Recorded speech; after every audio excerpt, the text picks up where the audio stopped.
Ottawa. Number 1 for local news in Ottawa and the Valley. This is City News, now on 101.1 FM and 1310 AM. It's Wednesday, November 17th. I'm Chris Curries right now in Ottawa and Smiths Falls.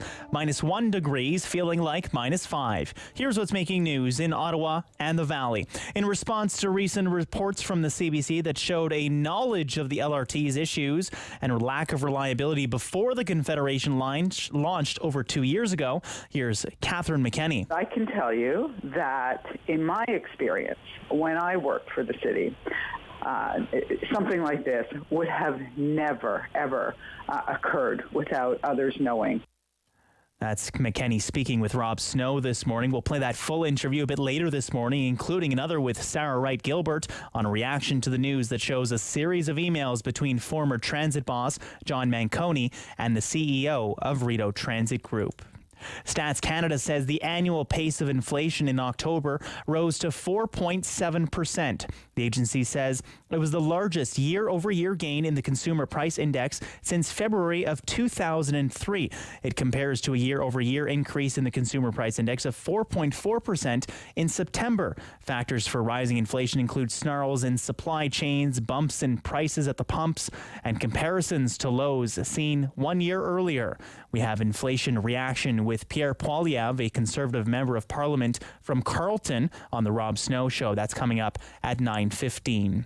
Reopening washed out roads and highways and buried under mudslide debris are a top priority in British Columbia following the historic rainfall that has cut off the lower mainland from the province's interior. So too are the search for people who may have become trapped in the rubble and the effort to evacuate a community threatened by dangerous flooding. Our Jamie Pulford joins us with the latest on the evolving situation. The deadly flooding and landslides have wiped out some major highways and rail routes, essentially cutting off Vancouver from the rest of Canada. The president of the BC Chamber of Commerce says this will have a significant and lasting impact on the economy. We need our trade corridors to be reopened and the movement of people, goods and services to be reestablished as soon as possible. The RCMP says one woman has been killed in a landslide across one of those major highways. At least 2 other people are missing. Today, the BC government will consider whether to declare a province-wide state of emergency in the aftermath of this historic rainfall that's already forced thousands of people from their homes. The mayor of Abbotsford, southeast of Vancouver, telling people in one low-lying area to abandon their properties and livestock over concerns a pump station is on the brink of failing, meaning more water could come rushing into this already flooded city. Jamie Pulper, City News.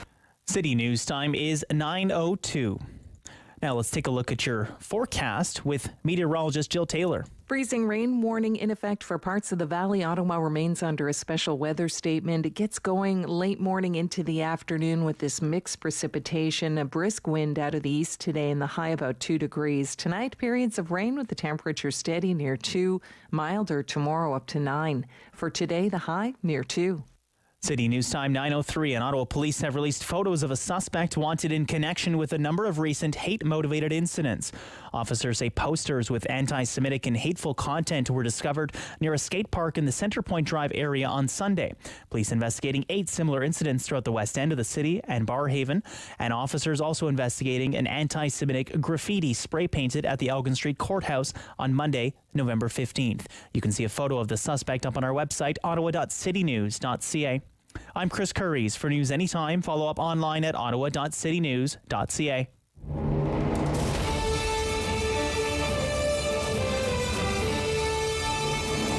He's got the news and the views. He's got views on the news. It's the Rob Snow Show on Rogers TV and City News. 101.1 FM and 1310 AM. A little taste of winter this morning, even though it's an autumn day in the capital. Let's hope our light rail system is up to the job. No replacement bus service anymore. If it conks out, you're on your own. And that's not even the craziest light rail story this morning, but more on that in a moment. Good morning. Welcome to the Rob Snow Show. Here on City News, we're up to our eyeballs in news today. The inflation report is just out from StatsCan, released about 35 minutes ago. Let's get into it here. We're going to get into it as well with Pierre Poilievre. Conservative MP. The riding is Carleton. He's the Conservative finance critic once more. He's coming up at 9:15. The top line number, the inflation rate, is 4.7%. 4.7%. Inflation is running at 4.7%, in line with what the economists were looking for. It's hotter, though, than it was the month before. You remember the prior month's reading was an eye-watering 4.4%, and that was an 18-year high. This, StatsCan says, is the largest gain in the inflation rate since February of 2003, and February of 2003 was 18 years and 9 months ago. 18 years and 9 months ago. Energy prices, I'm going to throw a lot of numbers at you right now, just to drive home the seriousness of the rising cost of living. Energy prices up. This is more than just gas prices. This is, natural gas, propane, electricity, all energy. Energy. Up 25% on a year-over-year basis, 25%. Let's go over to food. Meat prices up 9.9%. Let's round it off. Let's call it 10. Okay? Fresh or frozen beef up 14%. Processed meat up 8.5%. Bacon prices. You have to bring home more bacon to be able to afford to bring home bacon. Bacon prices up 20.2%. Gas prices up. This is back into energy here. Gas prices up 41% year over year. 41% year over year. Natural gas prices up 18%. Fuel oil and other fuels, a 48% increase. 48% increase. There are 8 major components to Canada's Consumer Price Index. They were all up year over year. Again, without exception. Going through them here. Food, up 3.8%. Shelter, up 4.8%. Household operations, that's things like paying utility bills, okay, up 1.8%. Transportation up 10.1%. Health and personal care up 2.8%. Recreation, education, and reading is a component. Education, reading, recreation up 3.4%. The sin category, booze, smokes, and pot, up 2.1%. You should quit them all anyway. And clothing and footwear up 0.6%. That's the closest you get to a flat line. 0.6% increase in clothing and footwear. Then you can dig a little deeper, okay? On shelter, for example, that obviously includes things like rent in your shelter costs. One of the big pressure points there, according to StatsCan, people fleeing the big cities of Ontario and moving to the maritime provinces, driving rents up in places like Prince Edward Island, up 7.6%. Rents in Nova Scotia, up 7.1%. New Brunswick rents up 9.4%. Newfoundland, which is not part of the Maritimes, part of Atlantic Canada, but Newfoundland, rents were actually down 2.3%. I mean, big gains year over year. There is nowhere to hide, it seems, from the higher cost of living. It is a nationwide thing. Consumer prices rose in every province. Ontario's inflation rate in the middle of the pack, higher than the national number. Ontario's inflation rate, 4.9%. The strongest inflation number again, Prince Edward Island, 6.6%. The lowest inflation rate can be found in Saskatchewan at 3.3%. Other prices that moved higher. Here's an interesting one. Maybe you have noticed this. Digital media subscriptions. I'm sure you have one of those, like a Netflix subscription or a sports streaming subscription or Prime or HBO or Disney, or maybe you have one or all of those. whatever. They're up, way up, 25%. Month over month. Up 25%. Telephone services up 4.5% month over month. Property taxes, nationally speaking, up 1.5% month over month. But some places in Canada they were lower. Some places in Canada they were a lot higher. There are very few exceptions in the nitty gritty where you can actually achieve some savings. Travelers' accommodation, hotels and motels, okay, down 8.3%. You can still get a deal on a hotel room and a flight. Air travel down 5.9%. And, wait till Ian Lee hears about this. Prices for dairy products, thank you to our hardworking dairy farmers, down a little bit. 1.2%. Okay. Meat prices up 9.9%. Dairy products down 1.2%. Yeah. Okay. And mortgage rates were slightly lower. But for how long is anyone's guess? If you're the governor of the Bank of Canada and this number comes out, what do you do? What do you do? So, look, you know Pierre Poilievre. He has been the hawk on inflation for the Conservative Party of Canada. And I'm sure he's going to have a lot to say about this when he joins us at 9:15. Now, we're following this too. Another big story this morning. Light rail and public transit in this city. David, do you have the audio of the train there? You got the audio of the train? Okay. We're going to play some audio for you. Okay. I want you to ask yourself, okay, good listeners to the Rob Snow Show here on City News this morning. Okay, does this sound normal? Don't play it yet, David. Does this sound normal to you? Okay, this is a 2-year-old light rail train that has just been in the yard for 53 days. You would think they would have gone over every inch of this train. So it'd be, I mean, if my Jeep was in the shop for 2 months, it'd come out, it'd be sounding brand new, I would suspect, right? It'd drive like a Lincoln Town Car, I suspect, after that. This is making the rounds on social media this morning. All you see is the outside of the station, right? It's a train. It's a light rail train in Ottawa. It's going down the tracks. It's pulling into a station. You can hear the announcement of the station that we're arriving in, and it's leaving the station. There's this screeching noise going on.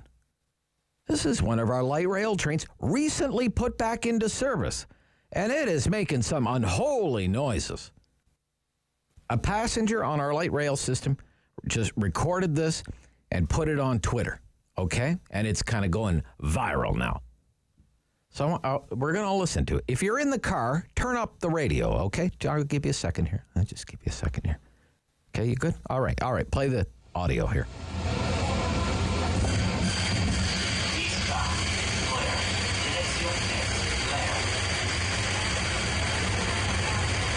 What is that?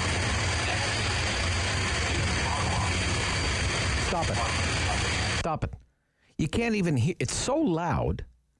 You can't even hear the announcement of the station. I keep trying to hear what station they're at. Can you make out what station they're at, Dave? No? You can't make it. It's so loud you can't even make it out. Okay, play it again. Play it again there.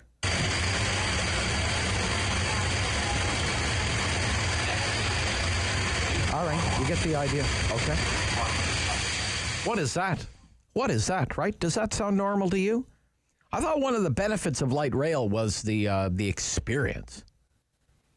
It's supposed to be so smooth and quiet and comfortable. I don't know what that sound could possibly be, but it doesn't sound healthy. Doesn't sound, let me put it that way. Maybe it's nothing.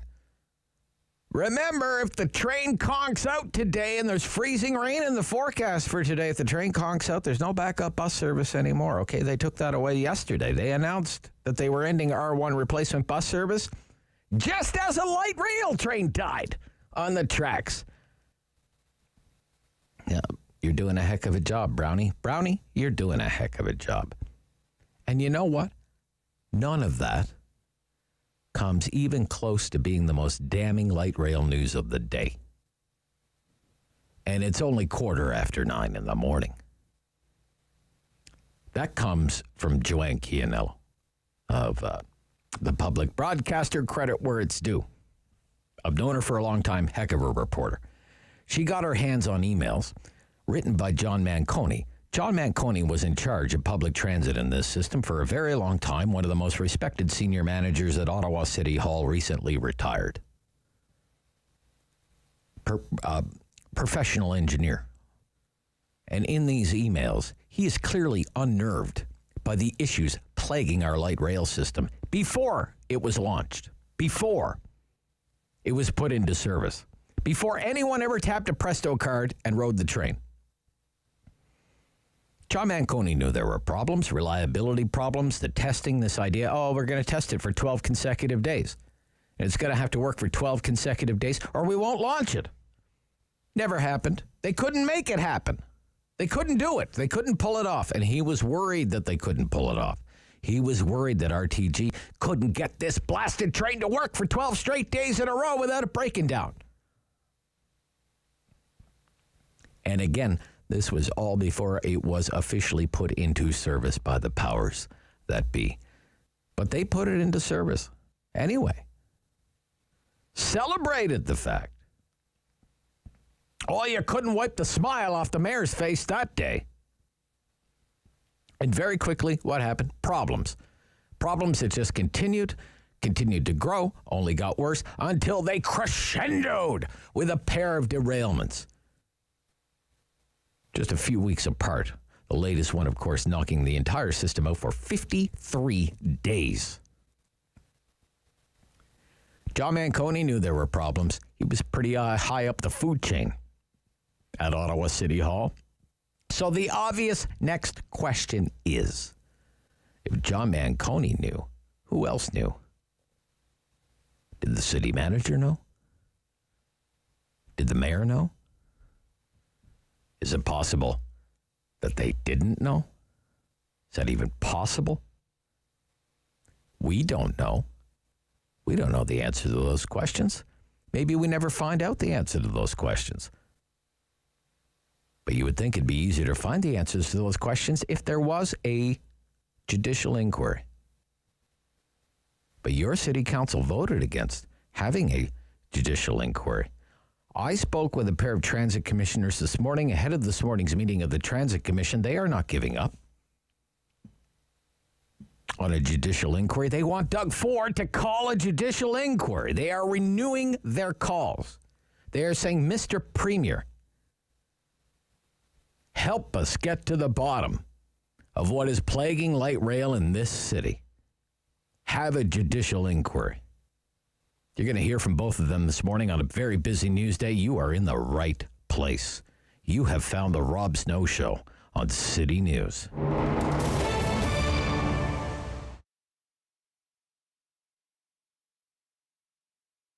Here at the Thirsty Maiden, we offer a variety of products.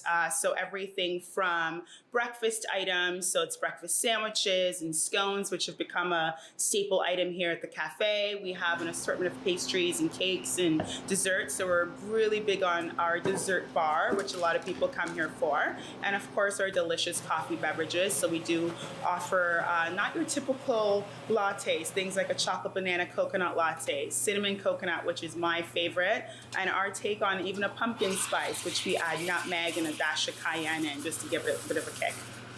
When you start a business, you don't factor in all the things that could go wrong. You think anything that goes wrong, any failure, it's got to be something on your shoulders. You didn't market right, you're carrying the wrong products, you didn't price your items correctly, all the things, right? But when this pandemic began, things going through my brain were I didn't factor in a pandemic. And we were just starting to grow. We were about to blow up, and I think I spent 2 days crying. And then I shut my business down for, I think, a period of 2 or 3 days. And just being at home during that time, I realized this is not me. Anybody that knows me knows I'm a hard worker. I don't give up, and I'm a go-getter. And I started to think, well, I should probably just start clearing out my freezers and posting and seeing who wants to buy what. And that was sort of how I built my momentum back up. I realized that there's still a large number of people that wanted to support us and were looking for the items that I had to provide. So we started there. Then I reopened literally not even 3 or 4 days after I'd closed my doors, and then started doing curbside pickups and deliveries. Started doing the deliveries myself, free deliveries to the local community, going as far as Bell's Corners and Carp as well. And that's why we're still here. This community has really kept us going a year into the pandemic.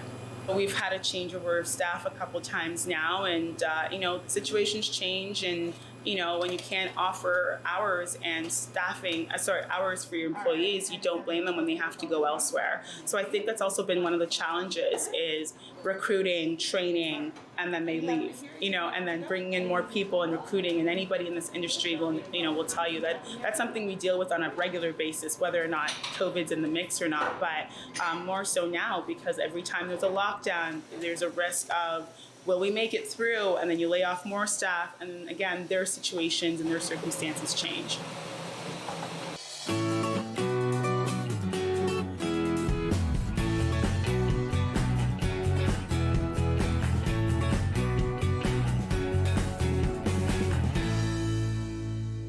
Community opinion. The Rob Snow Show returns. On Rogers TV and City News. 101.1 FM And 1310 AM. The inflation report from Statistics Canada, released less than an hour ago. Let's get some reaction. Pierre Poilievre is a Conservative MP. His riding is Carleton. He's the finance critic for the Conservative Party of Canada. For the official opposition, he joins me this morning on City News. Good morning. Good to be with you, Rob. The number is 4.7%. What is your reaction? Well, should we be surprised? I mean, after all, Canada is spending more and making less. We have the biggest deficit to GDP in the G20. That has sent $400 billion of extra cash competing for scarce goods and bidding up prices.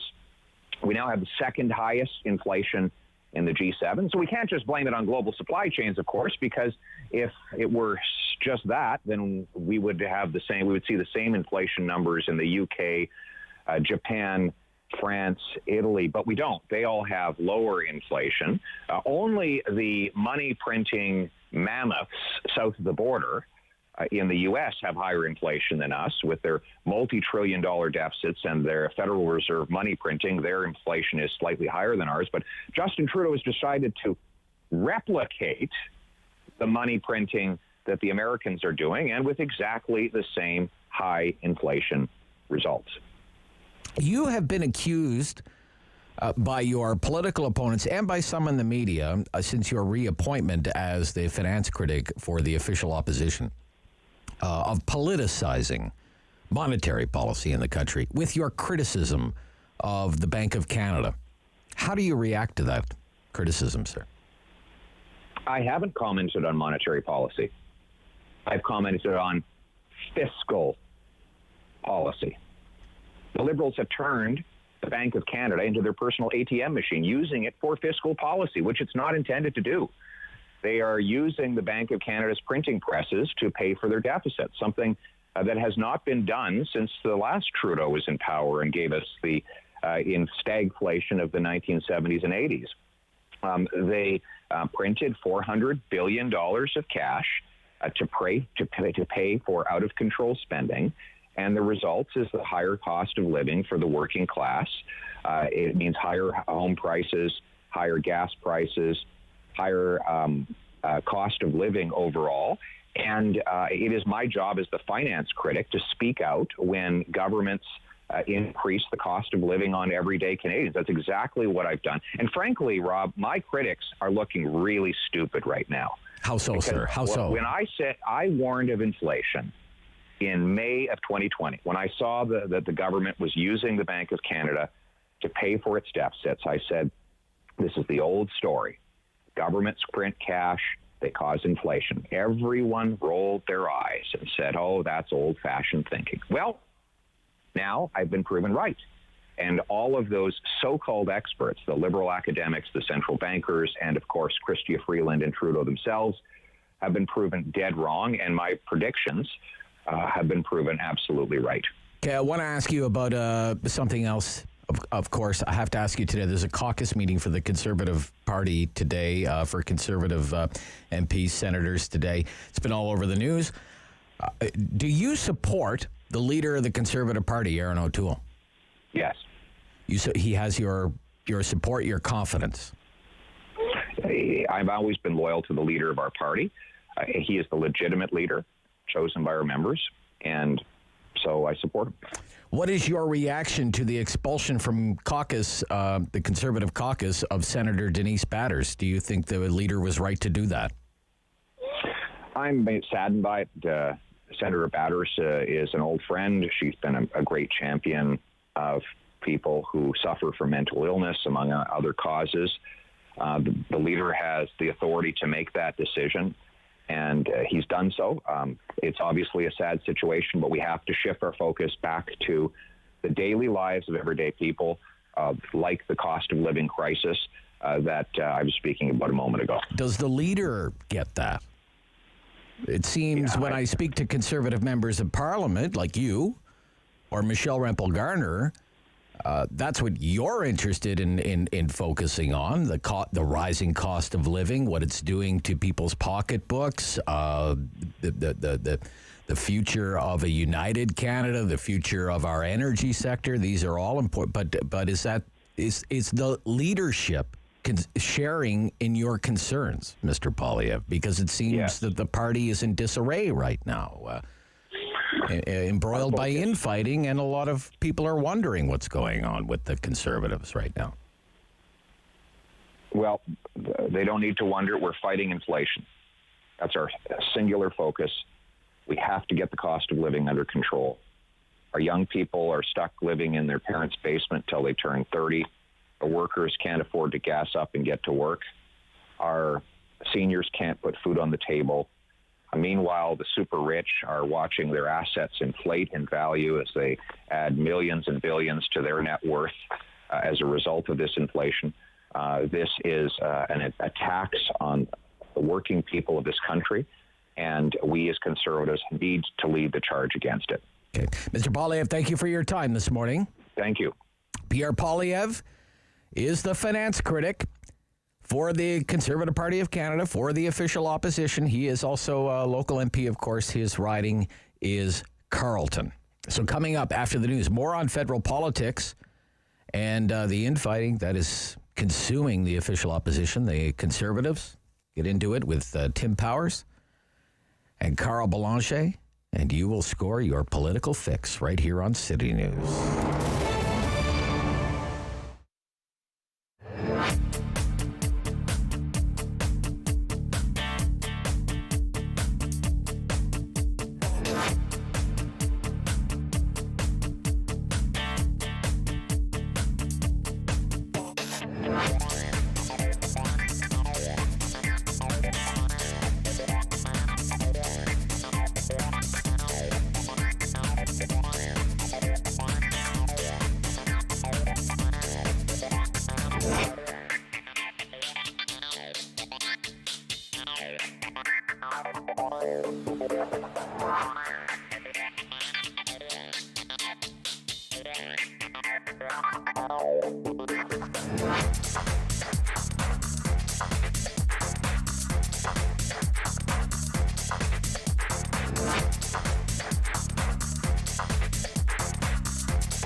one for local news in Ottawa and the Valley. This is City News, now on 101.1 FM and 1310 AM. It's Wednesday, November 17th. I'm Chris Curries. Right now in Ottawa, it's -2 degrees. Mostly cloudy skies. In Smiths Falls, it's -1. Here's what's making news this hour. Transit Commission getting underway this morning with talk of the budget, transit fares, and potentially something a bit more scandalous. Who knew of the light rail issues and when? Recent reports from the CBC have painted an unflattering portrait of the city and the fact that they knew of reliability issues on light rail even before the launch 2 years ago.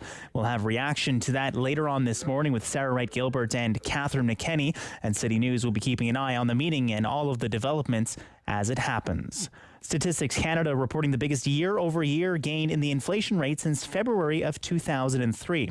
Inflation soared to 4.7% in October, up from 4.4% in September.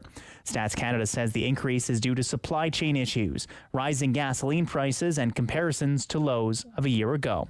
And the Queen has held her first face-to-face engagement since missing the National Remembrance Sunday service in London due to a sprained back.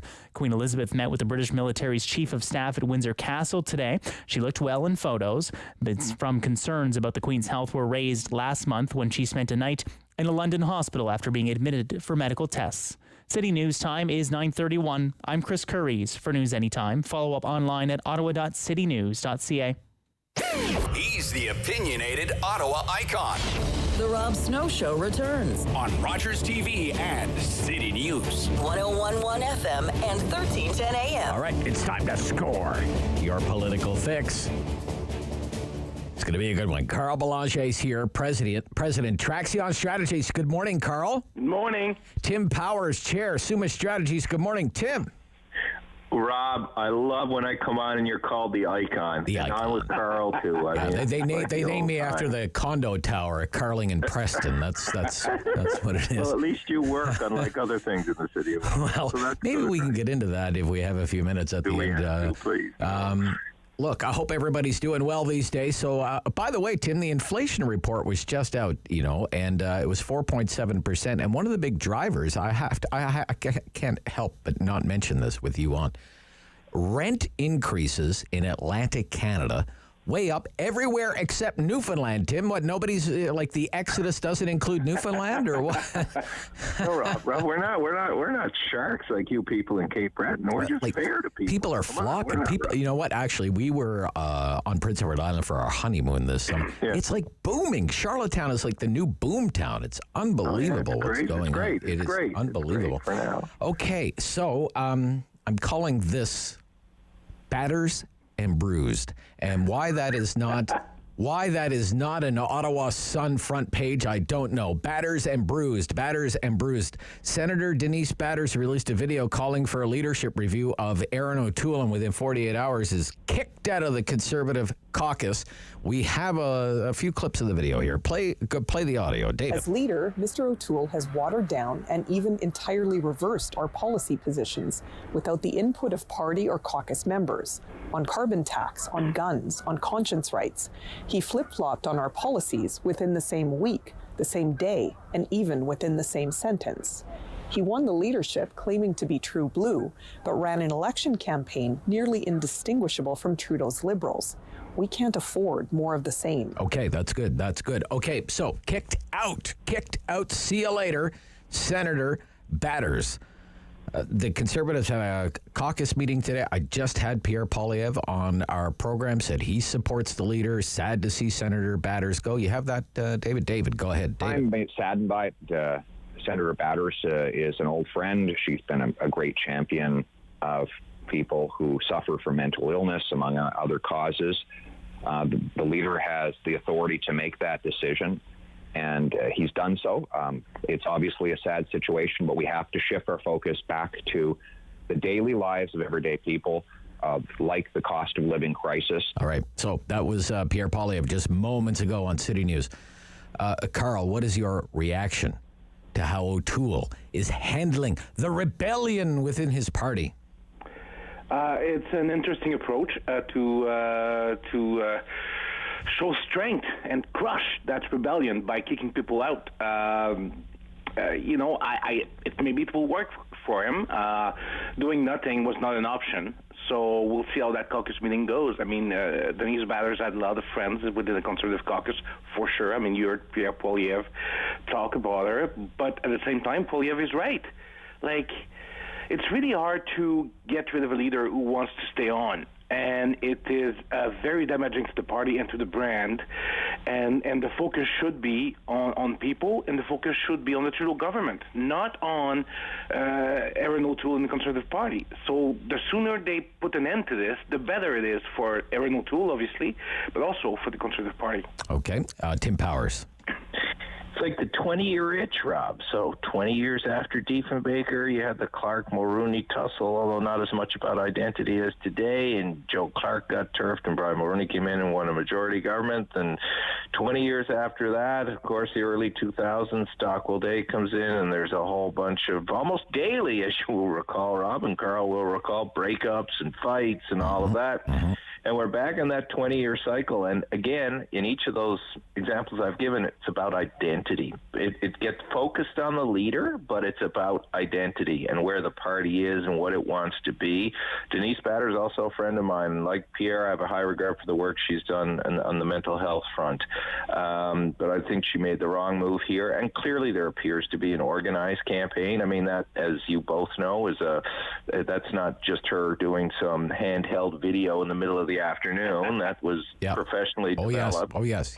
And the themes are there, right? And you kind of have this fault line in the Conservative Party right now. Do what Stephen Harper did, and you will win. But people forget Stephen Harper lost in 2015, or go down the path that Erin O'Toole is, and you'll be Liberal light. I think that's an oversimplification of it, but that's what the battle line seems to be. Especially considering Denise Batters supported Peter MacKay in the last leadership. Yes, that's right, Carl.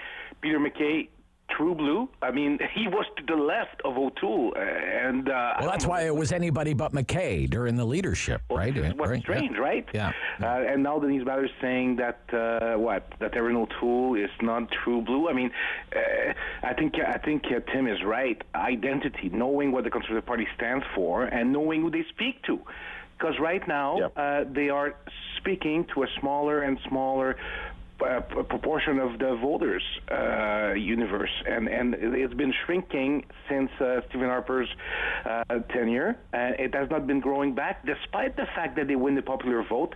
Less people are inclined to vote Conservative. Okay, we have a new statement.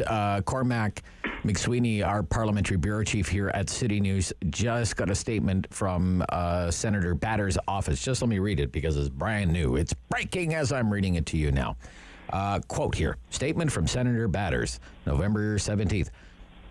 I am and will always be a Conservative. It is ironic that Erin O'Toole is expelling me from our National Conservative Caucus for asking him to adhere to the principles and policies our Conservative Party members have approved. I started a petition, as any member of the Conservative Party may do under our party's constitution.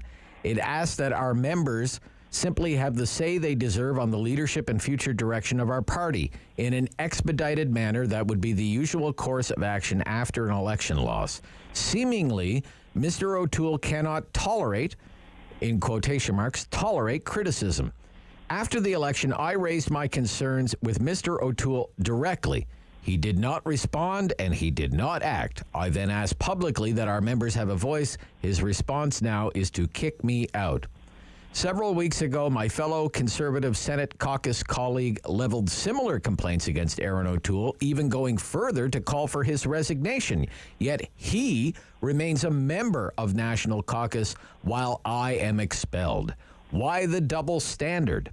If Mr. O'Toole is certain that the members of our party support the new direction in which he is taking our party, he should have nothing to fear by facing our members democratically in an expedited confidence vote. That he is fighting against this with threats and intimidation to caucus speaks volumes. So she may be going away, but she's not going away quietly. And she doesn't even sound like someone who's been kicked out of the caucus. Well, and you listen to that, and again, knowing Denise, that isn't necessarily the way she speaks either, right. By the way. It just reinforces there's a coordinated campaign there. That shocks no one. I mean, Alex Boutillier, another good Nova Scotian, reported this the other day. The challenge those campaigning against O'Toole have that they didn't have when they were campaigning against Scheer is O'Toole doesn't have necessarily the same personal vulnerabilities. He didn't personally embarrass the party as Andrew Scheer did, but the biggest nightmare for both Aaron O'Toole and those who are against him is this thing continuing and continuing and continuing, because each day that it continues, as many have commented, it benefits the Liberals and it makes the Conservatives look not ready for prime time. And until the Conservatives want to say, it's not about the leader, let's get to the identity, they're going to befall the same fate. And that's what, these 20-year interregnums, 15-year interregnums were about before. Anything to add there, Carl? Anything to add there? I mean, Tim is right. I mean, you just went through a leadership change. You replaced a true blue Conservative in Andrew Scheer by Aaron O'Toole, who, is being accused of being liberal light. Well, Liberal voters didn't think so. They didn't switch to his party. And so I think you need to think about what it is that you're talking about. And every time you have someone in the Conservative caucus that raised the social issues that we know about, that Liberals love to campaign against Conservatives on, like abortion and you name it, like guns. There's another one. Yeah. It's a freebie for the Liberals, and this will keep going as long as the Conservatives don't change the channel. Okay. Just a quick clip, because I asked Pierre Poilievre if he supports Aaron O'Toole, or is he part of the rebellion? Anyway, here's what he said to me. Support the leader of the Conservative Party, Aaron O'Toole? Yes. He has your support, your confidence?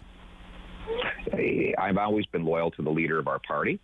He is the legitimate leader chosen by our members, and so I support him. Okay, there you go. Just a quick hit there. But nevertheless, I'm sorry, go ahead, Tim. Yes. Sorry, I was going to say, if Pierre had leadership ambitions, and I know we're going to talk about this after, as again, people have been around this a long time. No, you don't want to be the one wielding the knife, because your party is never thankful for your swordsmanship in embarrassing them. You want to wait till others do the work if you do, in fact, have leadership aspirations. Okay, how then does Aaron O'Toole, they tell me Aaron O'Toole has, he really wants to focus on the Trudeau record and the Trudeau policies and things like the cost of living with a big inflation number out today. How does he get beyond this? How does he put this to bed? I mean, first of all, he should show up and do things. Okay. It feels like he's nowhere to be found. Like, since the election, he's had, two press conferences? All right. That's not enough. Like, show some leadership, show what you're going to do to hold the government to account. And don't make your appearance about your leadership, because every time you don't show up for anything, then the only questions you will get will be about your leadership. And this is the problem right now. There's a sense of kind of a vacuum in the OLO. Nothing is happening. And Parliament's resuming next week. Yes, well, on that, though, Carl, because Paul Wells is writing a column, he's wrote a column about that for Maclean's this morning. Quote, Conservatives facing a Trudeau know what they're fighting. Conservatives facing the void soon find it staring back at them. If I were Trudeau, I'd wonder if it's possible to prorogue this Parliament before it starts, right? So isn't that part of the problem for the Conservatives, is that there's been no House. There's been no chance to have people like Aaron O'Toole on their feet, Michelle Rempel-Garner on their feet, and Pierre Poilievre on their feet in the House, getting on the news, hammering away at the Liberals on some of these issues. So create opportunities. Okay. The government has done things, right? The government has made announcements. Go out there, do a press conference, and talk about those things and say how you would do things differently. Don't let the news overcome you. Drive the news. Drive the news. Agree? Yeah, Carl's okay. right on that, but the challenge is, as he knows, Carl well knows in opposition, is that they're going to go where they want to go. The media are anyway. O'Toole has tried to come out, I think, yesterday on inflation and on the PCR test coming back, but it all comes back to this. Having have been on the side of sabotage before and having been on the side of defense before, these things just take on a life of their own, and they're going to. The only thing that will take attention off of this is the return of the House when there is a daily feed of other information, because reporters like Cormac and everybody else have to file stories too, so they pick this up. So yes, you should create activity, but recognize the creation of activity is probably not going to get you away from this. Okay, we'll be right back with part 2 of Your Political Fix here on City News.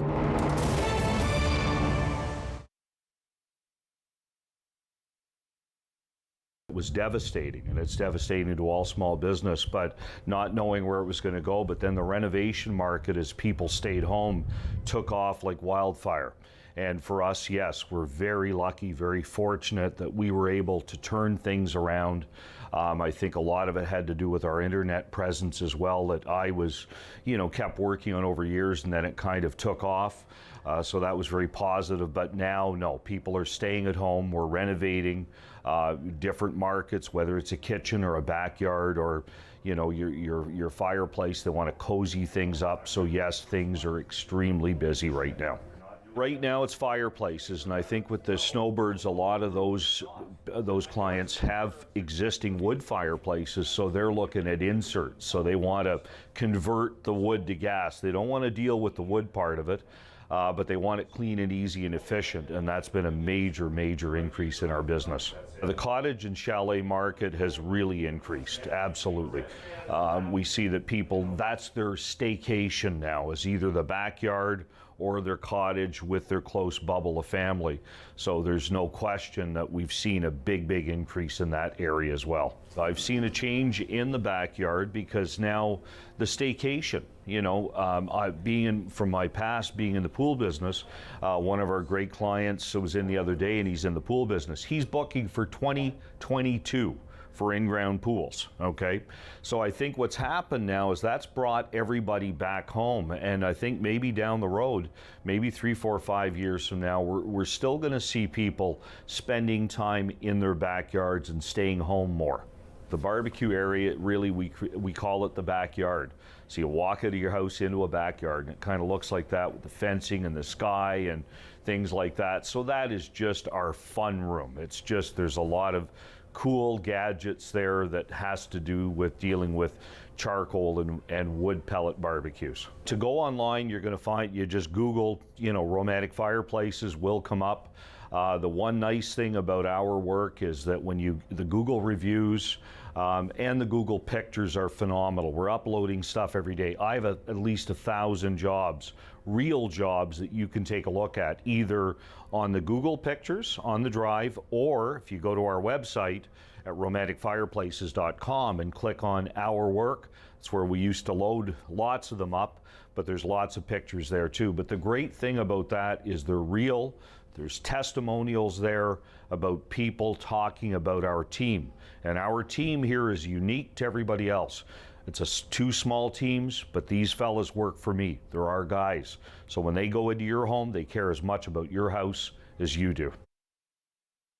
Strong voice. Strong opinions. The Rob Snow Show returns on Rogers TV and City News. 101.1 FM and 1310 AM. So we're back with Carl Belanger, President, Traxion Strategies, Tim Powers, Chair, Summa Strategies. Okay, so let's pretend. Let's just pretend, okay? Let's pretend that the rebellion is successful.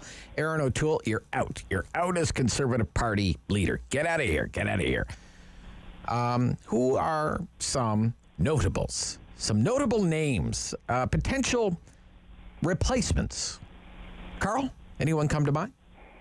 Well, obviously the name of Pierre Poilievre is often touted. It'd be a good candidate. He has a fairly big profile, and he gets under the Liberal skin, so it would be tempting for Conservatives to go for a guy like him. Yeah. If I were the Conservatives, though, I would look to one of the prominent Quebec MPs. Oh, really? The Conservatives need more seats in Quebec, and if you have a native son, you increase your chance. It's been a while since there's been a conservative leader from Quebec. Maybe the time is right. The Bloc is not really doing much. They're gaining all these votes because there's no alternative. And if you pick maybe Alain Reyes as leader, maybe you have a chance to grow there. And we know Legault likes the Conservative Party. Exactly. right? Maybe there's a natural alliance there. I don't know. I know Alain Reyes. What do you know about him, though? He's very. I like him in Question Period. He's very good. I don't know much about him, to be honest with you, Carl. But about Reyes, you mean? Yeah. I mean, he was a mayor in the center of Quebec, and for years, he is a very good organizer, and he has good political instinct, and is well respected, and he's the kind of guy who does not shy away from talking to the media. I'm not sure what his level of English is, to be honest, but knowing Ottawa, usually Francophones speaks better English than their Anglophone counterparts. No offense to anyone. May we?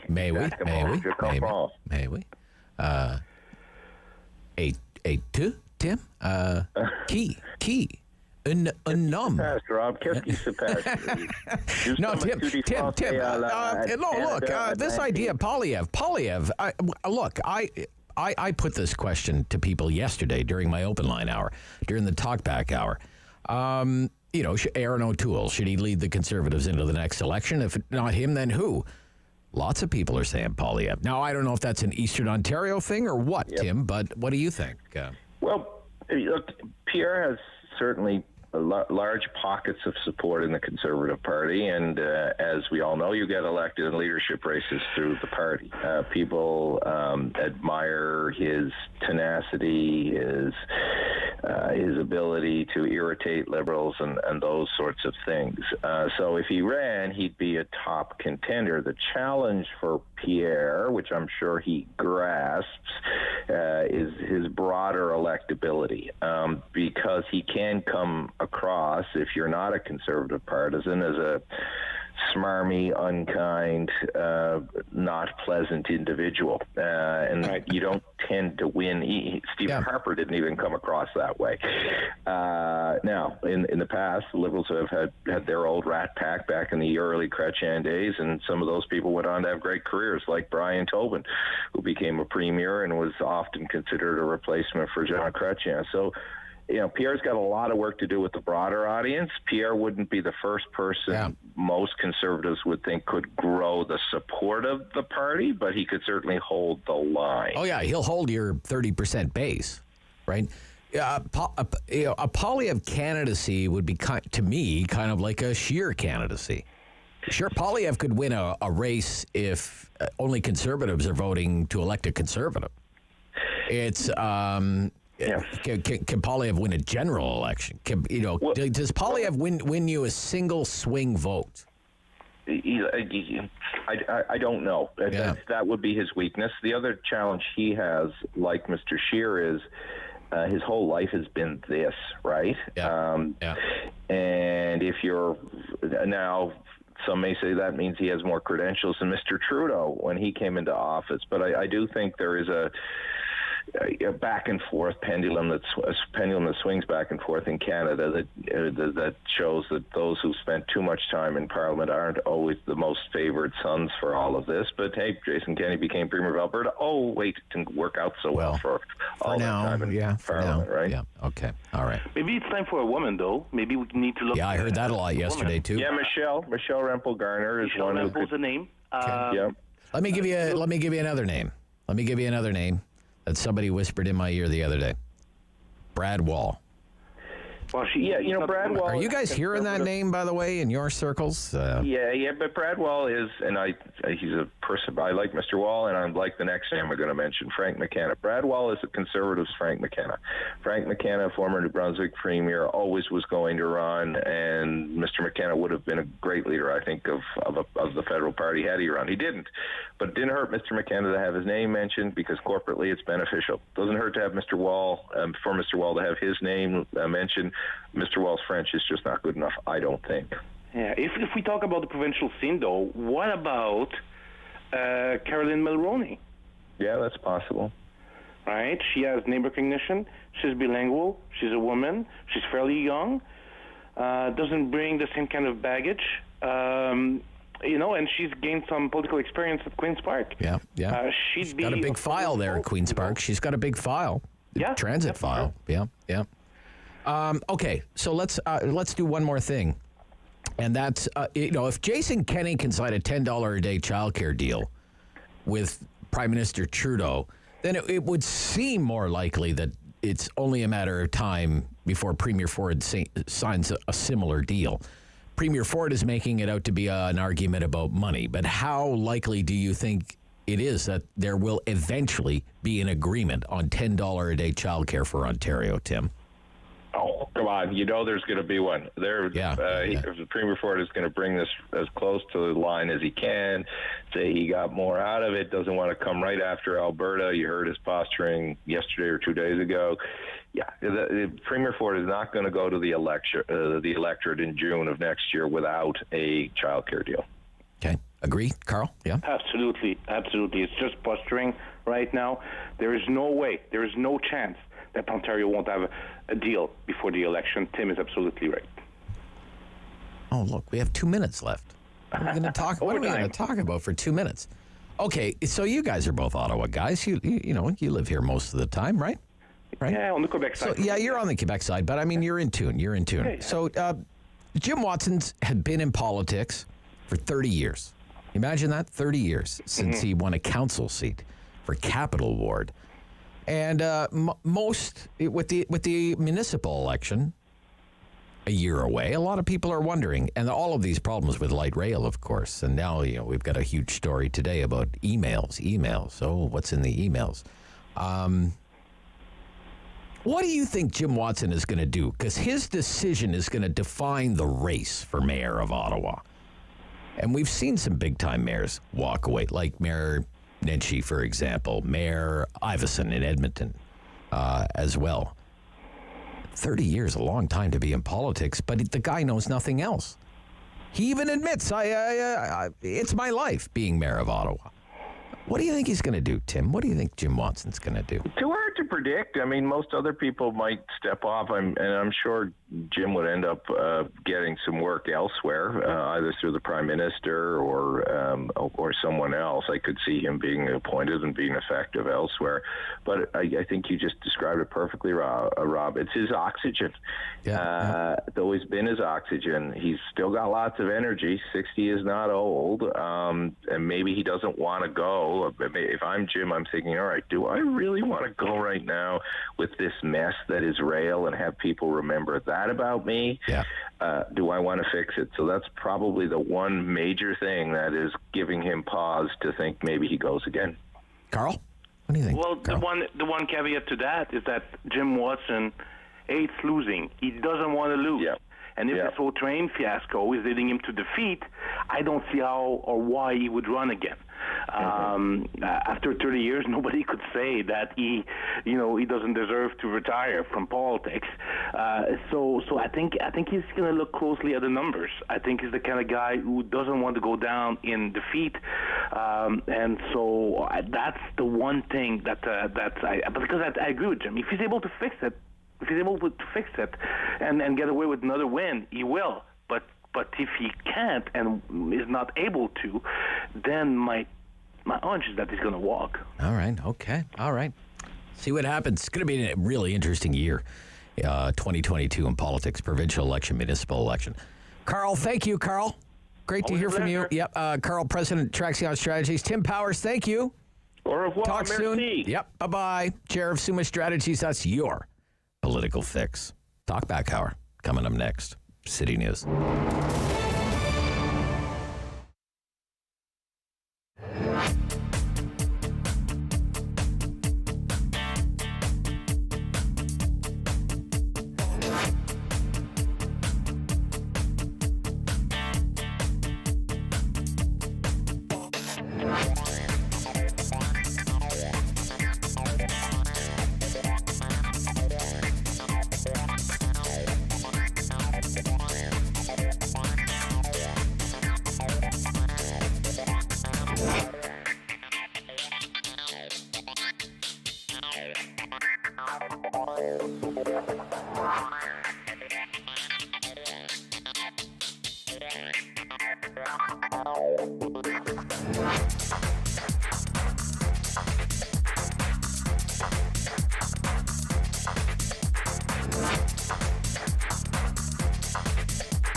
WW 1310 AM in Ottawa. And CJET 1011 FM in Smiths Falls and the Valley. Number 1 for local news in Ottawa and the Valley. This is City News, now on 1011 FM and 1310 AM. It's Wednesday, November the 17th. Good morning, I'm Chris Curries. Right now in Ottawa and Smiths Falls, we've got some -1 degrees, feeling like -5. Here's what's making news in Ottawa and the Valley. We're keeping an eye on Ottawa City Transit Commission today. First, we hear from Pat Scrimger on ridership levels on OC Transpo. We carried about 100,000 customers fewer than we had in September. But because October normally is one of our busiest months of the year with higher ridership than September, our proportion of where we were pre-pandemic was at 41% rather than the 45% we had been at in September.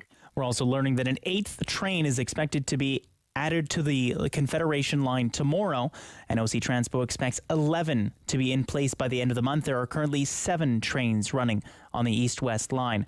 Also know that 95% of OC Transpo staff are vaccinated. So those are the news coming from Transit this morning. We also expect to learn some more about a recent report by the CBC that showed City of Ottawa officials knew the Confederation line had reliability issues well before the line launched in September of 2019. And that a memo was sent. That a memo was set to go to council, but never got sent. It's actually outrageous that we weren't told, and you know, the fact that an email was ready to go to council, and it was stopped, and we deserve to know who stopped that email from being sent. That's Catherine McKenney, the city councillor for Somerset Ward, reacting to that news. They will have more reaction later this morning on the Rob Snow Show. Let's take a look at your forecast with meteorologist Jill Taylor. Freezing rain warning in effect for parts of the Valley. Ottawa remains under a special weather statement. It gets going late morning into the afternoon with this mixed precipitation, a brisk wind out of the east today, and the high about 2 degrees. Tonight, periods of rain with the temperature steady near 2, milder tomorrow up to 9. For today, the high near 2. Now, the National Public Alerting System is conducting a Canada-wide test of the emergency alert system today. You'll hear the emergency message on City News Ottawa 12:55 this afternoon. It will show up on TVs and smartphones. The organization that runs the system says the testing sound will simulate an emergency alert, beginning with the alert tone. That message will indicate that it is a test and does not require any action. Tests such as this one are conducted twice a year in May and the 3rd week of November. The cost of living, the rising cost of everything as the country's inflation rate has jumped to the highest level since February of 2003. Mike Eppel with more on that from the business desk. Stats Canada says the annual pace of inflation tabulated by the Consumer Price Index for October jumped to 4.7%. That is the largest year-over-year gain in inflation since February of 2003. Increase compared with the 4.1% reading on inflation in September. So prices continuing to build on a month-to-month and year-over-year comparable. factors for making things more expensive? Well, we saw snarls in the supply chain, problems with the weather in Western Canada lifting food prices, and the massive increase in the price for gasoline, up by almost 42% compared to a year ago. Excluding energy prices, Stats Canada says the inflation rate still would have been up by 3.3% last month, which is still well above what the Bank of Canada wants to see it at, which could force the Bank of Canada to raise interest rates early next year. At the City News Business Center, I'm Mike Eppel. And we've got a quick look at our COVID-19 cases for the day. We're getting 512 new cases across Ontario. Provincial reporting says there are 43 new cases in Ottawa, 2 in Renfrew County, 7 in Leeds Grenville Lanark District Health Unit, and 7 in Eastern Ontario.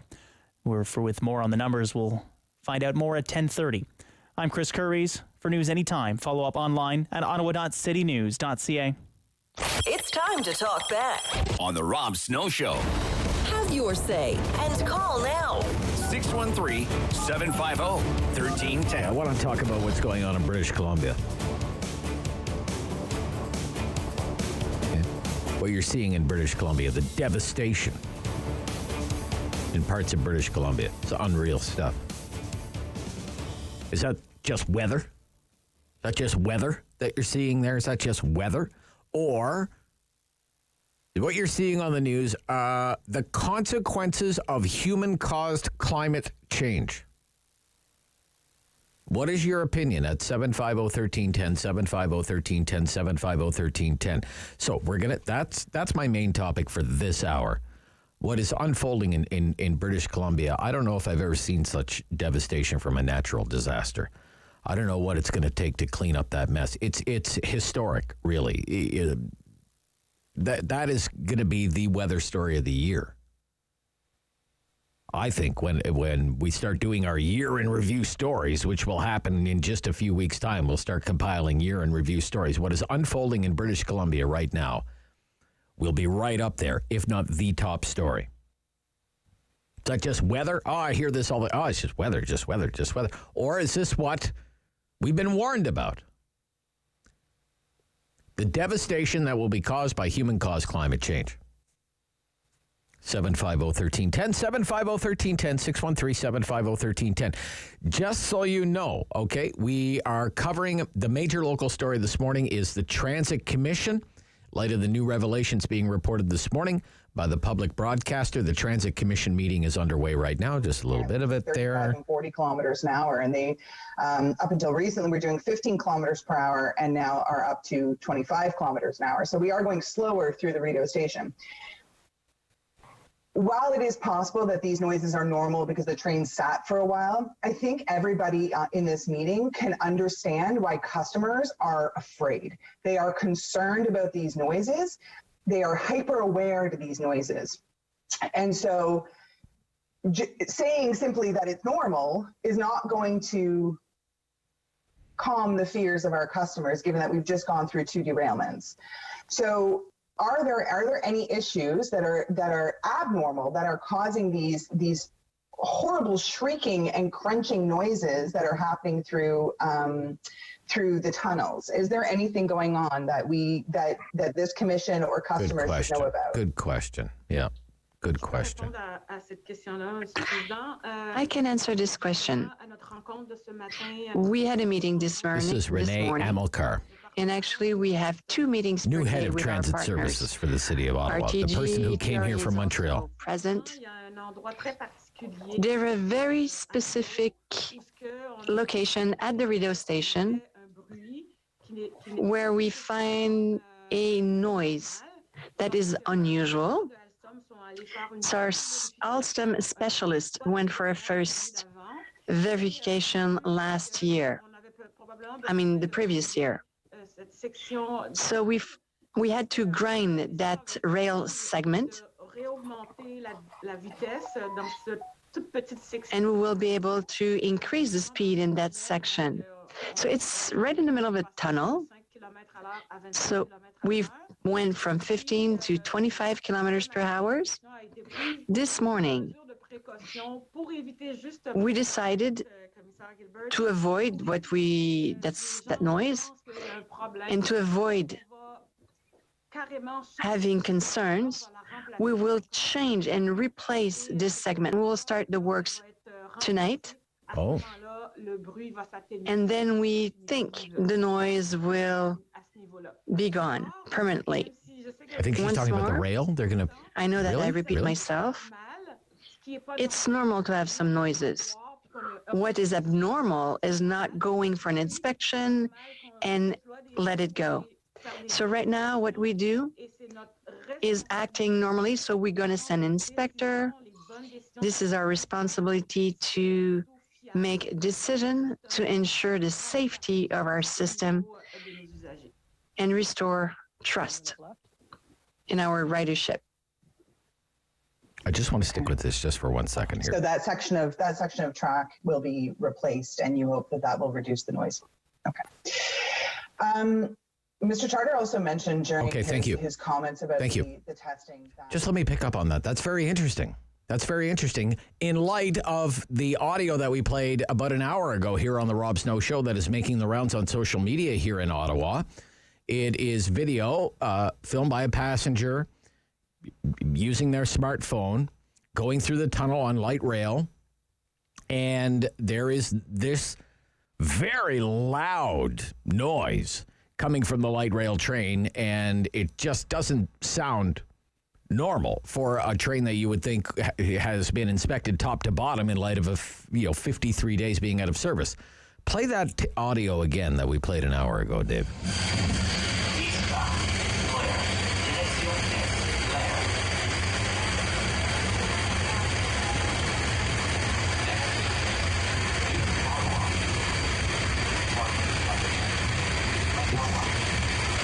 Thank you. It's so loud you can't even hear the automated voice calling out the transit station. Okay. So now Renee Amilcar says, the new head of transit says, well, actually, you know what? We're going to replace that section of track tonight. Tonight. Wow. How about that? How about that? Isn't that interesting? 11 minutes after 10 o'clock. So we are following that. We are following that. Now, this is the Talkback Hour. That's a good little piece of breaking news right there. 750-1310, 750-1310. I want to talk about what has been going on in British Columbia since the weekend. And I want to talk about it in the context of climate change. I want to have kind of an adult conversation about this. Okay? Is this just weather?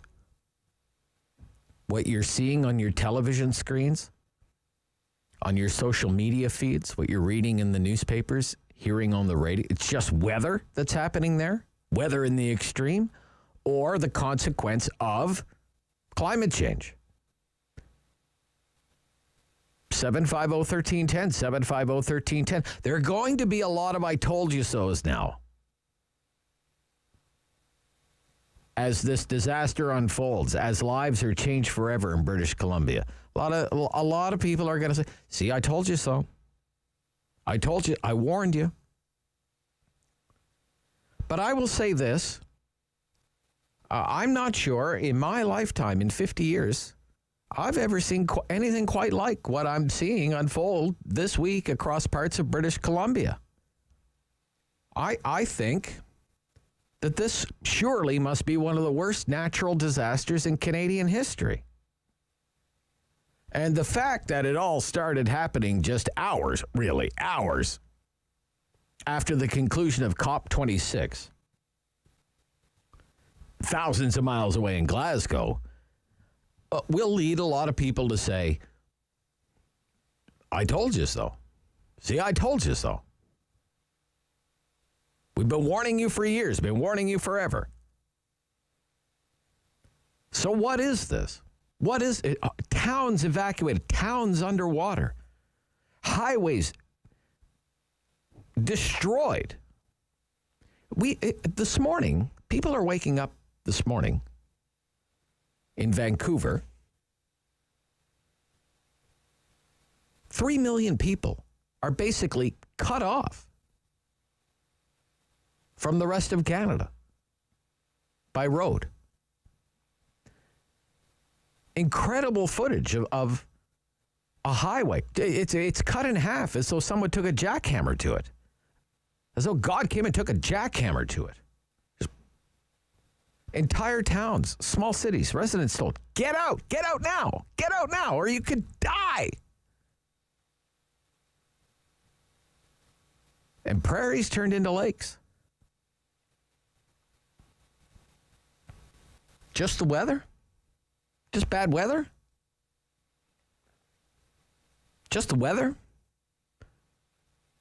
Just the weather doing what weather does from time to time? Or is this what we've been warned about for decades? Is this the consequence of human-caused climate change? 750-1310. Give it some thought. Call me right after this on the Rob Snow Show Talkback Hour on City News.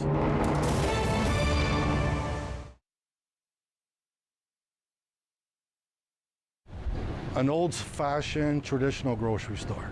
You're going to find a butcher, okay? You want a steak cut a certain way, you're going to get it. You know, there's flour piled in the warehouse. There's mixers on the floor. There's flour on the floor. The bakery is rented out to Frank Nicolo. It's him and his son come in at night. They mix the dough, they roll the dough, and they bake the dough. It's not the traditional frozen and thaw and put it in the bin, okay? It's made from scratch 7 days a week. It's probably the only bakery left in Ottawa that does that. You know, then customer service, you know, we're big on that. The cashiers, the deli, you're not, if you ask for something, they're not going to point, it's an aisle number 7. They're going to bring you there, okay? If you have too much groceries out, we'll take it out to your car. You know what I mean? There's nothing we don't do for our customers. And we evolved around our customers. They would come in and say, you know, can you try getting me this? You know, can you get me this? So that's how we built the lineup we have now, okay? So we have a lot of unique items that someone that came over to, you know, live in Canada hasn't seen this particular product, but we sourced it and we have it for them that, you know, like something they used to have as a kid. We have a lot of those unique items, a lot, you know, from like all over the world. And we source it through, you know, distributors in Montreal and Toronto that bring in the product in bulk, and we piggyback off of them. Probably the largest European deli in Ottawa. We sell lots because people buy lots. It's nothing really complicated about that. You know, we turn over a lot of product. You know, we package it properly. We buy, and we're always consistent. You know, you're always going to find, you know, Cuddy turkey breast, you know, San Daniel mortadella. You're always going to get the same brands. We don't flip back and forth to save 20 cents. It's always the same brands the last 29 years. Best sandwiches in town. It's simple. It starts off with fresh bread every day baked in the store. Anything that's left over goes to breadcrumbs. So you're getting a fresh bun every day that was baked probably 4 hours before you get here, okay? Not only baked, made, like, you know, mix the flour, roll the dough, proof the bread, and bake the bread, okay? Then all the ingredients come right off the shelves. You know, your lettuce, your tomatoes, all your condiments, and they're cut up fresh in the deli. Not like the big, you know, corporate restaurant chains that your lettuce comes in shredded in a bag, you open it up and you throw it in the bin. You know, takes, you know, 2 or 3 days to get here from California. How long is it in the bag? The big difference is like making a sandwich at home and you don't have to do the work. It's really what the trick is, and using the freshest ingredients possible. Rob Snow Show. The phone lines are open at 613-750-1310. Now, the Rob Snow Show continues. The devastation that you're seeing in British Columbia this week. Just weather? Just weather. Hear that all the time. Just weather.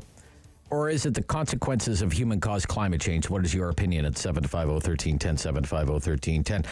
Curtis in Ottawa. Curtis, good morning. Hey, how are you, Rob? I'm good. How are you, Curtis? Good. I remember, I think it was in the early 90s or late 80s, they had the same problem down there. And I did a bit of research, and also, like, they've got a unique thing. They've got water that runs down from the mountains into the valleys. Yes, they do. Yes. And, I mean, this has been going on for years and years and years. They literally have to go up there and blast side the mountains for mountain slides and everything else like that. So Yes. Yeah.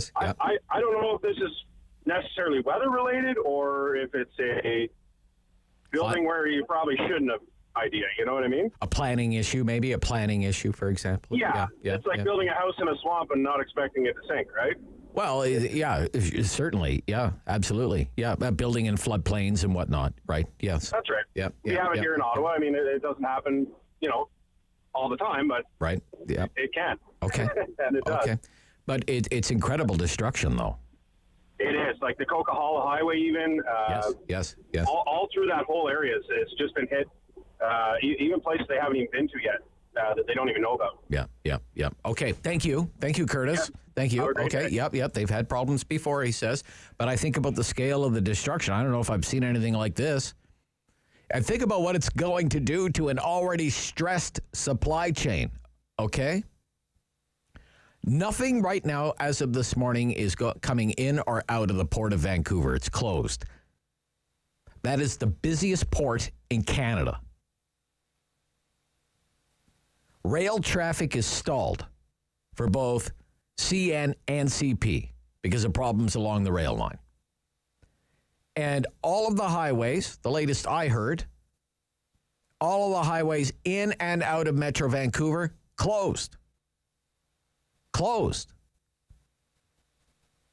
And with the Coquihalla, my wife says everybody calls it the Coke, Rob. Just call it the Coke. Okay? I mean, you have this unreal video. Have you seen this video, David, of the highway cut in half? It's cut in half. It looks like a movie. It looks, yeah, it does. It looks like something out of a Roland Emmerich movie. Exactly. Yeah. It's really something. It's just, it's gone. And the news media is being told it could take weeks or months to repair that highway. Months. That is a major highway. Okay. So what is this? What is this? What is this? Just weather? Or climate change? Climate change. Is it Mary in Alexandria? Yes, it is. Mary, good morning, Mary. What is it? Morning, What's going on out there, Mary? What's In going on BC, over what's here? going on in British Columbia? Oh, in British Columbia? Yeah. Pretty much the same thing that happens periodically. Really? I was Periodically? I was in British Columbia back in 1975 visiting a friend in Hope, BC. Hope, BC, sure. It's in the news this week, yeah. Yes, exactly. And there was so much rain, like you would say, torrential rain. And it was so bad that it completely washed out the mountain underneath a railroad track that was suspended in the air for, like it was completely something spectacular you never could imagine. Okay? Okay. So it's happened before. It's going to happen again. And I wish that they would. Of course, I knew when I saw this, I said, oh, look at that. They're going to start blaming climate change, right? Climate change. You don't think there's anything to it? Yeah. In the 1970s, when I was there, they were saying that the Earth was getting colder and colder. We'd be freezing. Okay. Right. Now we're saying that we're getting hotter and hotter. And, well, I tend to believe that we are getting warmer because there used to be ice here, 1 mile of ice where we're sitting, you and I. So it has nothing to do with humans. Nothing at all. Nothing at all. But the big egos of the little humans, you know? Yeah. Big egos of little humans. Yeah. If you think you can change the weather. Yeah. You don't think that human activity at all is contributing to anything that is happening with the weather? The weather, no. What I do think is that human beings can clean up their act a bit, and we've done that a lot since the 1960s. We've cleaned the waters. And people, like I said before, you know, every little bit hurts. People are a bit smarter, and they don't throw their garbage. Like, you know, everybody wants clean water and a clean place. You don't want to be in you don't think it's 1 minute to midnight? Boris Johnson, for example, recently said it's 1 minute to midnight. That's scaring the children. And that's the same thing as Alan Gore saying that the Pacific Islands there, we'd be underwater in 2012, and the islands are still there. Come on. All right, Mary. Okay, thank you. Thank you. You're welcome. Thank you. Yeah. Stephen Stephen, all of this destruction that I'm seeing on the news out of British Columbia. What is it? Just the previous callers. It's just the weather. Just the weather. It happens, or is it climate change? We've been warned about climate change for decades. Is it finally coming home to roost? What do you think, Stephen? Yeah, great show as always, Rob. Thank you, Stephen. Yeah. And just first of all, my heart goes out to the people that are affected by that, because I don't think any of us really know until we've been through like a flooding or something major like that. We take so much for granted. But what alarms me, or what concerns me, is the climate alarmists, the climate change warriors. There's almost like a religious fervor that comes out with every new occurrence. That I just get a little unsettled with that, because they're saying that this is absolutely climate change caused by humans. But I mean, you have it on the one side, and then on the other side you have scientific evidence is based on observable evidence. Scientific method is based on observable evidence, and you just don't have millions of years to be completely dogmatic about this. And so I think we need to have some common sense and some groundedness in some of this rhetoric. Yeah. Okay. Otherwise, I mean, they start taking things upon themselves. So we need to change this. We need to change our society. There's no more fossil fuels, and I mean that's it's unrealistic, right? It's unrealistic right now. It's unrealistic. Yeah. Yeah. Yeah. That's certainly the pragmatic point of view, Stephen. The pragmatic point of view. Yeah. Okay, Stephen. Thank you. All right. Thank you for your call, sir. Yep. The immediate concern is this place, Sumas Prairie, low-lying area, just east of Vancouver, farmland, just south of Abbotsford, but more importantly now, just south of the Fraser River.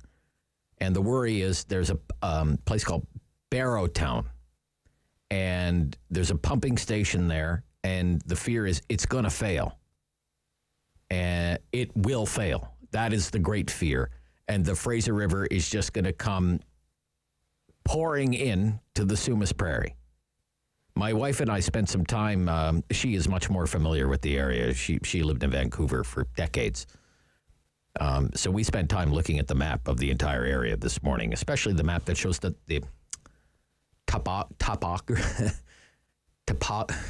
help me out there, David. Topography. Thank you. T-O. Yeah, I know. Topography. The terrain, elevation, and whatnot. You see how everything is flowing down from the higher elevated areas, and it's spilling into these low-lying areas. And these place names that we're hearing from our colleagues at City News Vancouver, Merritt and Hope and Agassiz, when you look on the map, they're all the low-lying areas surrounded by those gorgeous mountain views that BC is so famous for. Total disaster zone. For weeks, probably months to come. I don't know how much it's going to cost to clean up the mess. I hate to think about it, but what caused the mess? Just the weather? It's just weather, man. I hear that all the time. Just the weather. Kevin in Nepean. Good morning, Kevin. Yeah. Good morning, Rob. Yeah, I agree with Steve. His what he was talking about, I agree with him on that. Mary, in '75, if she was in Hope, well, then they had a slide. Then they also had a huge one in 1965, and then you've got the Frank slide. Those were all, I guess, it's all weather. It's rain events, and as a matter of fact, they clean that highway constantly with little slides all over the place all the time, and a lot of it's caused by, I guess, excessive rain or water and runoff, right? Runoff, yeah. But this is more than that, though. This is more than that. This is called the atmospheric river. I mean, you have areas 250 millimeters of rain in a day, Kevin. Yeah, no, but I mean, okay, so what caused the Hope slide in '65, and in 1903 the Frank slide? No, but this, that's one slide. That's one slide. This is massive destruction. This is the Coquihalla Highway cut in half, Kevin. Yeah, no. Did that happen in the 70s? Did that happen in the 60s? An entire highway just boom, cut in half? Yeah, well, to be in all fairness, or be honest with you, I haven't paid a lot of attention to the news on it yet. Yeah, okay, so well, I'm not sure. I'm not. I don't. You know what, Kevin? You have access to social media and whatnot, right, Kevin? No, well, I don't get on social media. Okay, all right, but go online, Look up where that. Yes. Look it up. Look it up where Highway 1 is buried. Look it up where that highway's cut in half, Kevin. Yeah. I'm going to look it up for sure. Yeah. All right, Kevin. Thank you. We'll pick it up after the news. Look, a lot of questions. Tough questions, no easy answers. We'll talk about it when we come back. Rob Snow Show, City News.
In Ottawa and the Valley. This is City News, now on 101.1 FM and 1310 AM. It's Wednesday, November 17th. I'm Chris Curries. Right now in Ottawa and Smiths Falls, feels like -5. Here's what's making news this hour. There's been an uptick in new COVID-19 cases in Ontario. Provincial health officials are reporting 512 new cases today. That's up from 31 of yesterday's count. There's also 12 additional virus-related deaths, the highest that figure has been in close to 12 weeks. Locally, those numbers 43 in Ottawa, 2 in Renfrew County, 7 in Leeds, Grenville, Lanark, and in Eastern Ontario each. And those are from over 28,000 tests. The positivity rate is at 2.5%. Inflation rose to 4.7% in October in what Stats Canada says is the largest year-over-year gain in more than 18 years. Gas prices shot up 41.7% from what drivers were paying at the pumps a year ago, and Stats Canada says other factors behind the big jump include supply chain issues and the fact prices are being compared to the lows recorded last year. The National Public Alerting System conducting a Canada-wide test of the emergency alert system today, so you will hear an emergency message at 12:55 this afternoon. It'll show up on your TVs, your smartphones, everything. The organization that runs the system says it'll sound like an emergency alert, and it will begin with an alert tone. It will indicate, the message will, that it is a test and does not require any action. City News time is 10:33. I'm Chris Curries. For News Anytime, follow up online at ottawa.citynews.ca. It's time to talk back on the Rob Snow Show. Have your say and call now. 613-750-1310. In British Columbia, it's just devastation. Parts of British Columbia, just it's unbelievable to see it, the devastation. But what is it? Is it just the weather? Or is it the consequence of climate change? What is your opinion on this one? 750-1310. I must say, I find as the years go by, and I've been doing talk radio now 21, 22 years, it's more and more difficult to talk about climate change because of polarization. There are people who have they've taken up sides on this issue. They have dug themselves in. It's very adversarial and totally entrenched in their views. There's nothing you can say to anyone about their position that would ever cause them to change their position or even question their thinking. Some people say it's 1 minute to midnight, right? 1 minute to midnight. There was a recommendation just this week, shut down the oil sands, made by top scientists in this country. Like, shut them down today. The oil sands.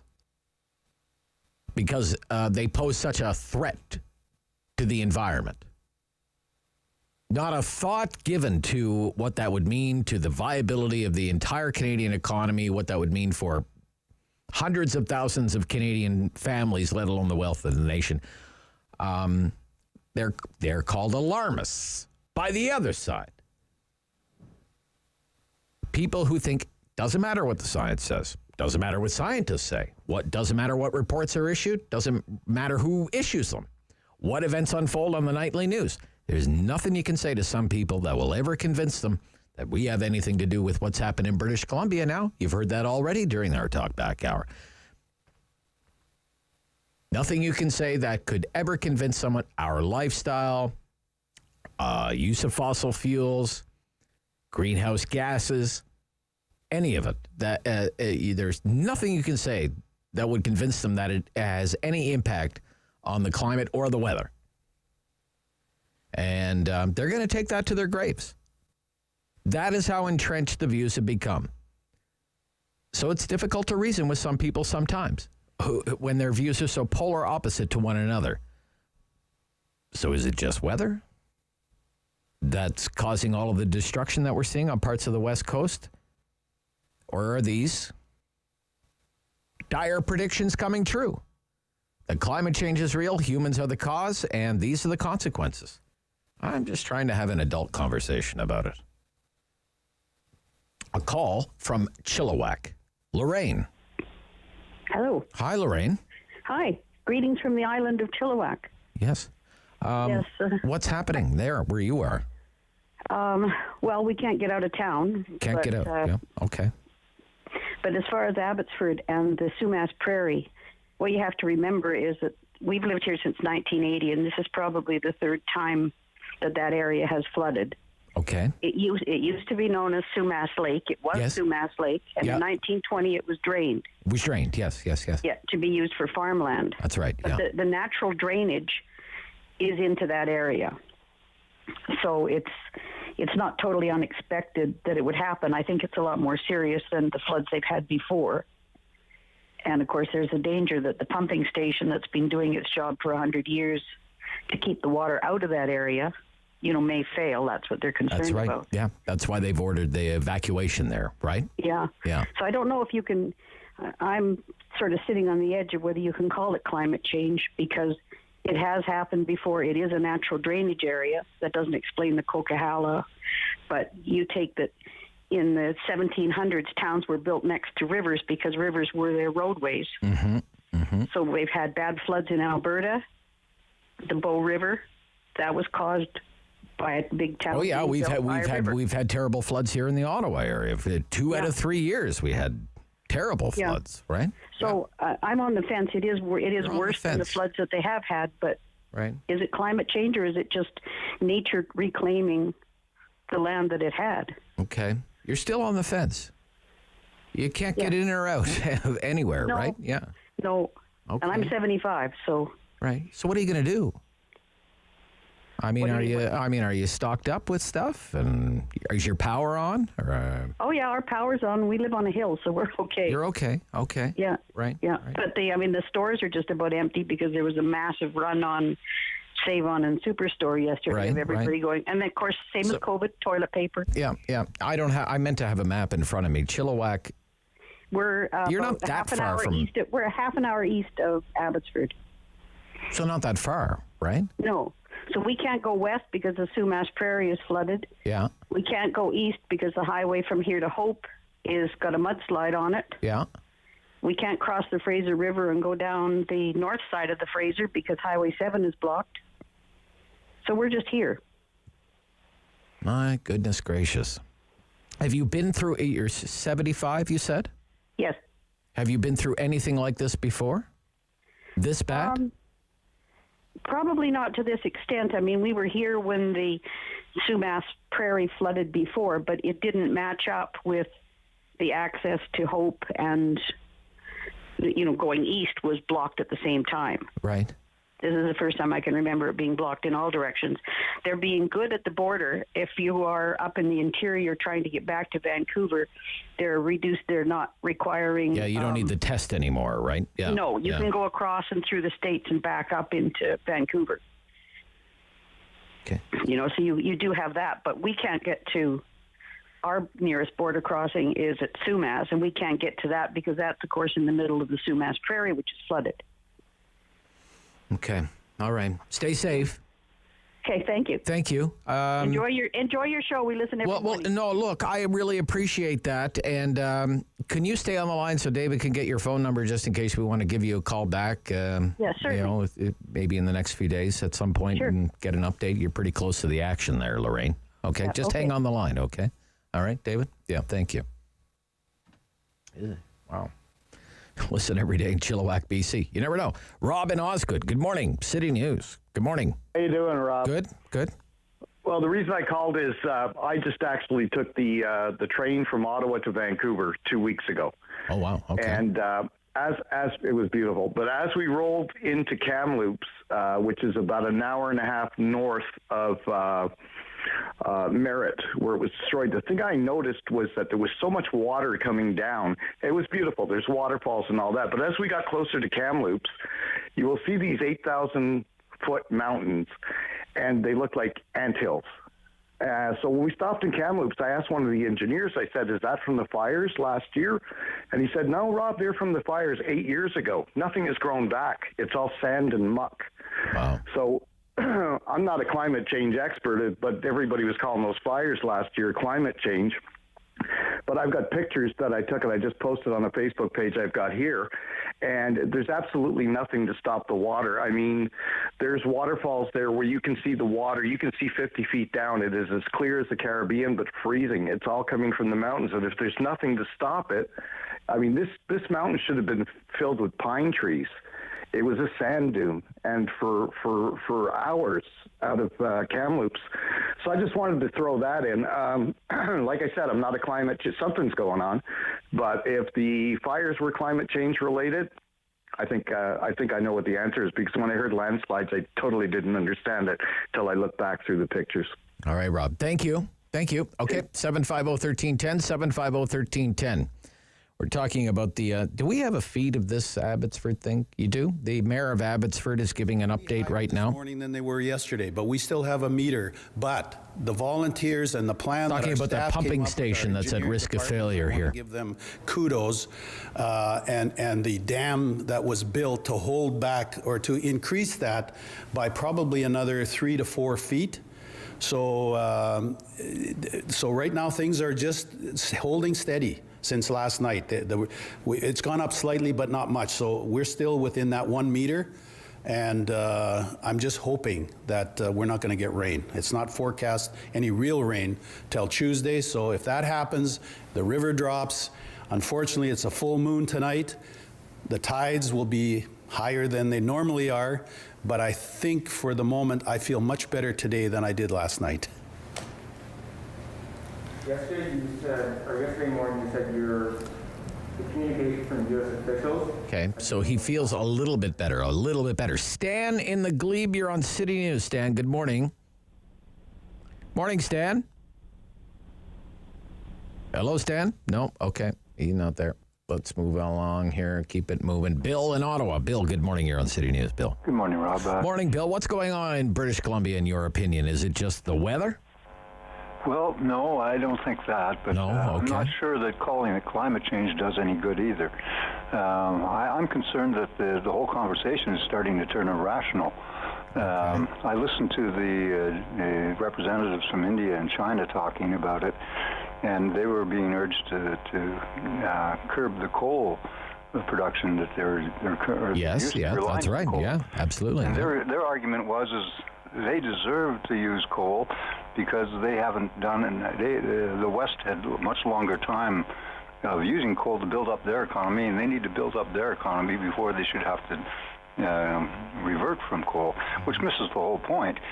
But it's apparently they're not concerned about climate change or what coping with climate change could mean for them, and they certainly don't seem to be worried about polluting their own atmosphere or our atmosphere. Well, you read the news about the air quality in Delhi? Yeah. I mean, it's in the news. I mean, it's in the news today about the air quality there. Yeah. I mean, they are going to have a lockdown. It looks like they're going to have a lockdown in Delhi, in India, not because of COVID, but because you shouldn't go outside because the air will kill you. That's how polluted it is. Yeah, and if they think they can just go along as is until they've built up their economy, what would be the point of building up an economy where you're all going to be destroyed? It makes no sense, and that's the problem. Is I think people are starting to lose the ability to stay calm and think rationally about what they can do. And therein lies the problem. I mean, what's going to happen next? Are they going to evacuate all those areas in BC because they're afraid that maybe another storm will come through and will wipe it out? There'll be no point in rebuilding. Well, it's pretty extraordinary right now. You have the ports closed, the railways closed, all the highways are closed. Some of the highways are completely destroyed. You have, I mean, you have a population center there of 3 million people, and like our caller from Chilliwack. I can't go anywhere. Everything is closed. Yeah, how do we help them? And help them to do what? I mean, do they have to relocate? Do they have to rebuild? There's a big questions. And Thank you. Okay. Thank you. Yeah. I mean, look at these pictures. This is the front page of the National Post this morning. Misery, mercy amid calamity. I mean, that's one picture there. Isn't that something? Look at that. Beautiful. Unreal. I mean, where roads used to be, it's very reminiscent of flood-damaged parts of Ottawa from 2017 and 2019, where you have vehicles that are underwater and people are going by where roads used to be, and they're going by in aluminum boats and dinghies and on various watercraft. It's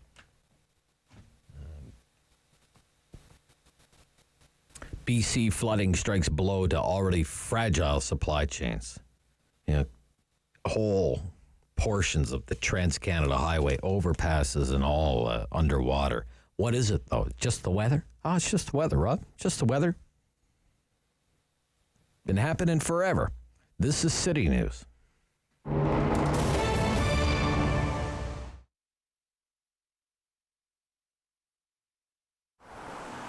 It's a space that needs to be lived in. It's a space that people, have to have an experience of more than just art on the walls. I think, yes, the art on the walls is fun, and it's fun to walk around and see all the beautiful things, and the way Dominic and Edith have curated the gallery is certainly something worth seeing. But coming by and asking questions, again, to Dominic's point of view is, interrupt him, ask questions. I'm here on most of the days too. We have Luce that comes in, Nancy that comes in. So we have quite a few opportunities for people to come in and see the process, and of course ask a few questions.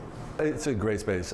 Basically, the one event that we did do, is the jazz shows, the jazz and blues shows. And I think the weird thing to let you know is that the acoustics in here are really amazing. I think that was the first thing that blew me away when we started doing shows, or when I was helping out with the shows. The other part of the business too is we do rent it out for special occasions too. So a few weddings, birthday parties, product launches, that kind of thing. So they're also a lot of fun. We do have one artist that's from the States, but of the 30 odd artists, the rest are from either Quebec, Ontario, and one beautiful woman from BC. It's definitely part of the philosophy to maintain and canvas and show the beauty that we have in our backyard. You have the very, very strong personalities in Edith and Dominic, of course. It's wonderful to see how that actually balances out in the rest of the gallery. Without necessarily being, an objective, we basically have half female artists and half male artists in this gallery. But I can't say it's anything more than choosing the best people, you know, and that's just the way it is. And I love that. I think it's great. You know, you go through and you're like, wow, it's all pretty cool. And yep, you know, it's half are women and half are men. It's cool. Like everyone else, we didn't know what to think, right? It's overwhelming at first. You just know that things are closed. And now you're trying to figure out what you do during that downtime, which I think everyone did. And I think in March, the first close, the first shutdown, it was a lot of actually recuperating and resting and not worrying too much on the spot. You know, running a gallery is a bit like running a marathon with sprints. So there comes a time where, yeah, it's actually nice to just take a break. And then you wake up and realize that, okay, now it's time to wake up and deal with this new reality. From my perspective anyways, I think a gallery can be overwhelming, and I like to make it fun. So you're gonna come in, I'll ask you questions, I might even joke around with you. You know, the most people come here, they're not really gonna buy art, but they could have a fun time and talk about it, right? And one of the things the gallery does offer is for local purchases, we'll be happy to drive it to your house and hang it for you.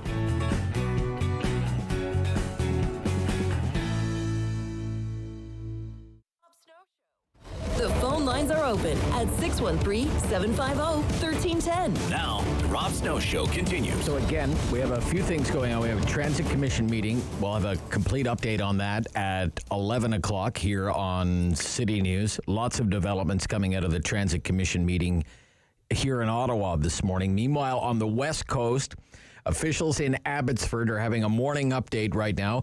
We're listening in on that as well here on City News on the Rob Snow Show. Fire, and on the east side it's Chilliwack SAR, and they've been at it with either notifications and actual rescues since the start. So, but to have far as right now, we haven't had anything serious reported to us, but we really won't know until the waters recede. Any accounted for people though? Right now, it's a rescue queue is, I think it's Chief. Do you have that number of how many are in the queue? Yeah, just briefly, there is nobody unaccounted for that we are concerned about that hasn't reported back to family. So if any family are concerned about a missing relatives or anything like that, please contact us and we can certainly follow up. But we have still approximately about 80 in the queue that we're going to still be following up with with people have called 911 and just are waiting and standing by for assistance. And we're going to be working through that all morning. Of course, we'll probably be able to be more successful as it's lighter now. But yeah, please contact us if you're concerned about any family members. Okay. So all the officials are there, first responder officials, and the mayor of Abbotsford, British Columbia. Henry Braun is his name, and the Sumas Prairie is part of Abbotsford, and that's what they're worried about is the pump station. If that pump station goes down, big trouble. Big trouble. But what is it, we're asking? What is it this morning? During the talkback hour, the devastation that we're seeing, just weather? Just weather? Or what we've been warned about for decades, and it has been decades, right? Climate change. Roger. Good morning, Roger. You're on City News. Roger. Good morning, Rob. Morning, Roger. No, I think it's more than weather myself. Okay. I mean, I read the book there with Pierre Burton, The Last Spike, and there was some terrible weather-related things when they were building the National Railroad back in the 1800s. But I mean, there's no doubt in my mind that you take in Europe, they especially Great Britain, they burn coal and up until the late 70s, and they were choking in the smog just like they are in China and India right now. And then in BC. They have lots of natural gas there, so instead of sending natural gas to places like India and China, they're continuing to send coal. And coal, with the three major users of coal are China, India, and United States. United States probably gets 50% of their electricity still from coal. Now, if that coal was off the market, and it's not going to happen today, just like oil and everything, maybe then we'll see a difference in our climate, and it won't be so erratic and devastating as it's been right now, Okay. Now, but you think it's more than just weather doing what weather does? Yes, Robin. Yeah. These scientists from Environment Canada, the ones that are saying to shut down the tar sands right now, those people they're so disingenuous, because the first thing that should be shut down is the coal industry. Okay. Thank you, Roger. Well, it's interesting. Roger makes a very good point because, BC's number one export is coal. Hard, cold reality. Coal is BC's number one export, most valuable export. It's coking coal, mainly, not thermal coal. Okay, coking coal is, there are two kinds of coal. You have thermal coal, metallurgical coal. Okay, coking coal, or metallurgical coal, is used to make steel. It's used in the blast furnaces to make steel. That's mostly what they export from British Columbia. Thermal coal is the coal that's used to generate electricity. But in 2020, these are the last annual figures that are 31 million tons of coal exported out of the port of Vancouver. The same port of Vancouver that's closed today because of this destructive weather event, the worst that I've seen in years. Glenna in Ottawa. Good morning, Glenna. You're on City News. Hi. Hi there. Hi, Glenna. I think the weather thing is all far-fetched, I lived in New Brunswick. Yes. I lived in Devon, which across from the Fredericton Parliament building. And that's St. John River every summer or every spring. We were flooded right out. Right. And all the way down through Oromocto and all those people. Sure. Yeah. Every year. And as for the winters and so on, my husband and I were driving up through the north from here to from Moncton to the north and up to Montreal. And one winter, honest to gosh, we were stuck in the snow, and nobody would believe this, and I didn't have my camera, but everybody up along there had dug holes out of their doors to get out. That's all you could see. And the snow, the old telephone poles with the two things on across, like a cross. Yeah. The snow was up to the first one, honestly. So I don't, this has been happening. It's been happening. Okay. Yeah. You don't think you don't think it's more extreme now, and that maybe the Earth turns on its axis every 100 years. And I guess maybe on the way or something. I'm not really. The scientists are saying it's never become so hot so fast, and the reason that it has become so warm so fast is because of our activity, because of our lifestyle. And as for that, my gosh, I lived even down near the ocean, and it was 103. All the time, it would go up to 103 because I'd head for the Atlantic Ocean, and swim. Right. Okay. All right, Glenna. Thank you. Thanks. Okay. All right, Glenna doesn't quite. She's not there. A lot of people aren't there. We'll take one more. It's got to be 60 seconds or less, Barry. Yeah, Rob. To go back in history a little bit. I just wanted to say that the old fur trappers and mountain men back in the pioneer days and the settling of the West, they all knew that if it rained a lot in the mountains, you're going to get what the old term gully washer.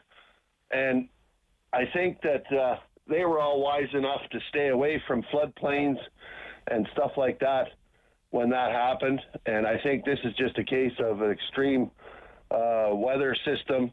Whether there was the perfect storm out on the ocean or whatever. Atmospheric river. The atmospheric river, they're calling it. The atmospheric river. There might have been a couple of different weather systems, like one from the north and one come up from the Pacific, and it created a hell of a lot of rain. And I think that this goes to show that their drainage prevention isn't quite as good as their avalanche prevention and stuff like that. All right, Barry, thank you. Okay, got you, Barry. Yeah, some quick good points there. Well, okay. An interesting conversation. I'll have to give it some thought and take it in. We'll be back. Look, we turn our attention back to what's been happening on the transit file in this city. More damning revelations this morning as our Transit Commission meets right now. You'll hear from two transit commissioners in this half hour of the Rob Snow Show on City News.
CIWW 1310 AM in Ottawa. And CJET 1011 FM in Smiths Falls and the Valley. Number 1 for local news in Ottawa and the Valley. This is City News, now on 1011 FM and 1310 AM. It's Wednesday, the 17th of November. Good morning. I'm Chris Curries. Right now in Ottawa, it's -1 degrees, feels like -6. It's 0 in Smiths Falls. Here's what's making news right now. After reports from the CBC painting a picture at City Hall where top brass knew that light rail was unreliable even before the launch, City News gathering reaction. Catherine McKenney tells us that the emails may have been sent from former transit boss John Manconi, but there's no way the mayor and city manager were not aware of them. In my experience, when I worked for the city as staff, something like this would have never, ever occurred without others knowing. The councillor now renewing calls once again for a judicial inquiry, noting that it's the only way to get answers. Citizen Transit Commissioner Sarah Wright-Gilbert agrees. This just really solidifies the need for a judicial inquiry, because that's the only way we're going to know who knew what and when and how did we get here. You can listen to those full interviews. Sarah Wright-Gilbert is coming up next, just after this newscast. After that, we will hear from Catherine McKenney. Now, we're also checking in on the Transit Commission. At last check in October, we found out that the levels of ridership now at 41%. We carried about 100,000 customers fewer than we had in September. But because October normally is one of our busiest months of the year with higher ridership than September, our proportion of where we were pre-pandemic was at 41% rather than the 45% we had been at in September. Now, learning lots at commission meeting, an eighth train will be added to the line tomorrow, and expectations that 11 trains will be running by the end of the month. We'll also find out that there are some repairs being made at Rideau Station tonight. The federal government deploying the military to British Columbia to help with emergency efforts during catastrophic flooding in the province. City News Parliament Hill reporter Cormac McSweeney joins us with more. Just moments ago, the federal Minister for Emergency Preparedness, Bill Blair, announced on Twitter that the Canadian Forces air support is being deployed to southern BC. They'll be assisting with evacuation efforts, support supply chain routes, and protect residents against floods and landslides. Minister Blair says he spoke with his BC counterpart to reiterate the feds stand with British Columbians and will provide the support they need as quickly as possible. Now, we have had the first death confirmed in these floods as the search continues for at least 2 other people missing in mudslides that have washed away roads and bridges. Vancouver and its vital port shut off from the rest of the province and the rest of Canada. BC Transportation Minister Rob Fleming. That is our number one priority, is getting our roadways back up and in operation. Rail lines have also been damaged, and now the provincial government considering whether to declare a state of emergency. Abbotsford, the latest city, asking people to to flee low-lying areas and abandon their livestock and properties. Cormac McSweeney, Parliament Hill. Now a check of our local forecast with meteorologist Jill Taylor. Freezing rain warning continues for parts of the valley. Ottawa under a special weather statement for mixed precipitation. Of course, the temperature, a big player with this. It all gets going late morning into the afternoon. High near 2 degrees today. Will stay near 2 tonight with the temperature steady near 2. And then rain milder on Thursday up to +9. For today, the high near 2. Now, provincial health officials reporting 512 new cases of COVID-19, up from 31 of yesterday's count. In Ottawa, 43 new cases, 2 in Renfrew County, 7 each in Leeds, Grenville, Lanark, and in Eastern Ontario, comes from just under 29,000 tests. And remember all those weeks of really high vaccination stats in the Leeds, Grenville, Lanark District Health Unit? Well, it turns out they were a bit too good to be true. The health unit issued revised statistics saying that now just under 92% of residents have been fully vaccinated rather than the 95.3% reported last week. It was due to the health unit using updated census figures, which showed a population growth of 4% that they hadn't accounted for. I'm Chris Curries. For news anytime, follow up online at ottawa.citynews.ca. The world is changing. So keep up with Rob. The Rob Snow Show returns on Rogers TV and City News, 101.1 FM and 1310 AM. There is a report this morning from the public broadcaster, and it indicates via emails written by former Ottawa Transit boss John Manconi that he knew there were reliability problems with our light rail system before the light rail system ever carried a fare-paying passenger. To me, it's explosive information, and it's sure to make today's already hot meeting of the Transit Commission even hotter. And Sarah Wright Gilbert is a member of the Transit Commission and joins me this morning on City News. Good morning. Good morning, Rob. So you wake up this morning and you're reading Joanne Chianello's report about these emails. What's your reaction to it? Well, my reaction is quite honestly, it confirms what many of us, strongly suspected, that OC Transpo, specifically John Manconi and potentially the mayor, knew that the LRT was, not reliable, that there were issues with the trains that were going to require more frequent repairs, that Alstom was not, doing their job. Shocker there. Also through RTM, obviously. I think with this article, when I put the emotion of my anger aside, I think what it confirms for me is that we need a judicial inquiry. We need the province to step in and call for a judicial inquiry. Council should have voted for it, but obviously they didn't, and that's upsetting and disappointing, but not out of the norm, I suppose, for this council. But we need judicial inquiry. We need to know who knew what and when. Right? There's so much secrecy around this project, a project that, quite honestly, people have lost confidence in our public transit system, not just in its reliability, but in its safety. The messages I'm getting from people are essentially saying, I don't know that this is safe. I don't want to be on this. And so I think that, putting my emotions aside in terms of being really angry about what was hidden from my, the general public, of which I'm a member, but also from Transit Commission. I think that this just really solidifies the need for a judicial inquiry, because that's the only way we're going to know who knew what and when, and how did we get here. So what I'm hearing from my sources at Queen's Park is there's going to be news on that maybe next week, but that you might be disappointed that it might not be a judicial inquiry. Instead, it would be the provincial auditor general may launch an investigation. Just rumors, just what sources are telling me, but you don't think whether it's a city auditor general or provincial auditor general, that's not good enough. You want a judicial inquiry. You want Doug Ford to call a judicial inquiry. Is that right? I do. Yeah. I mean, at this point, I'll take what I can get.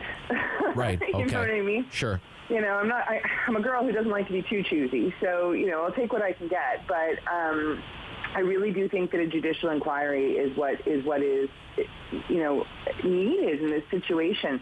The public has been very clear. The public was very clear with their counselors that they wanted a judicial inquiry. Their counselors didn't listen to their constituents. That's going to go over well for them at election time. And I think that, Premier Ford would and Caroline Mulroney would do well to listen to the Ottawa public, who are screaming for a judicial inquiry in order to, as I said, find out exactly who knew what and when, and how did we get into this position. Clearly, these emails demonstrate that Mr. Manconi and others, because I'm sure it wasn't just Mr. Manconi, knew.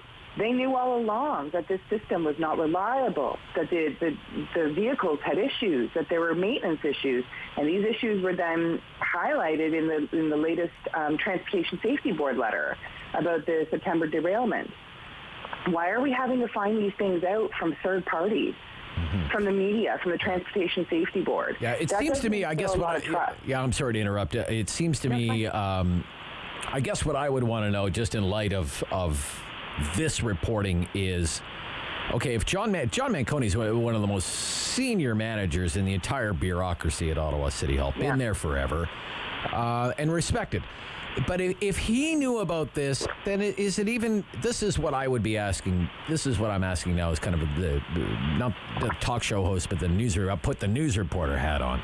Then how conceivable is it that the city manager wouldn't know about these issues? And if the city, he had to know. And if the city manager knew, then how is it possible that the mayor wouldn't know? That's what I would want to know. That's. Right. I think those are the obvious questions. I don't know the answers, but I think the residents deserve those answers. What do you think? I 100% agree. In my view, and of course I have, I only have the information that I have through the article from Joanne Chianello. In my view, there is no way that the city manager didn't know what John Manconi knew. There's no way. And by extension, there is absolutely no way that the mayor didn't know either. Because in an employee-employer relationship where someone's your boss, and Steve Kanellakos was the boss of John Manconi, and the mayor is the boss of Steve Kanellakos, I mean, in what situation do you not report that up the chain? I've had bosses for years. I report everything up the chain. I mean, it makes no sense. And so, to me, it seems highly unlikely that Steve Kanellakos and Mayor Watson did not know.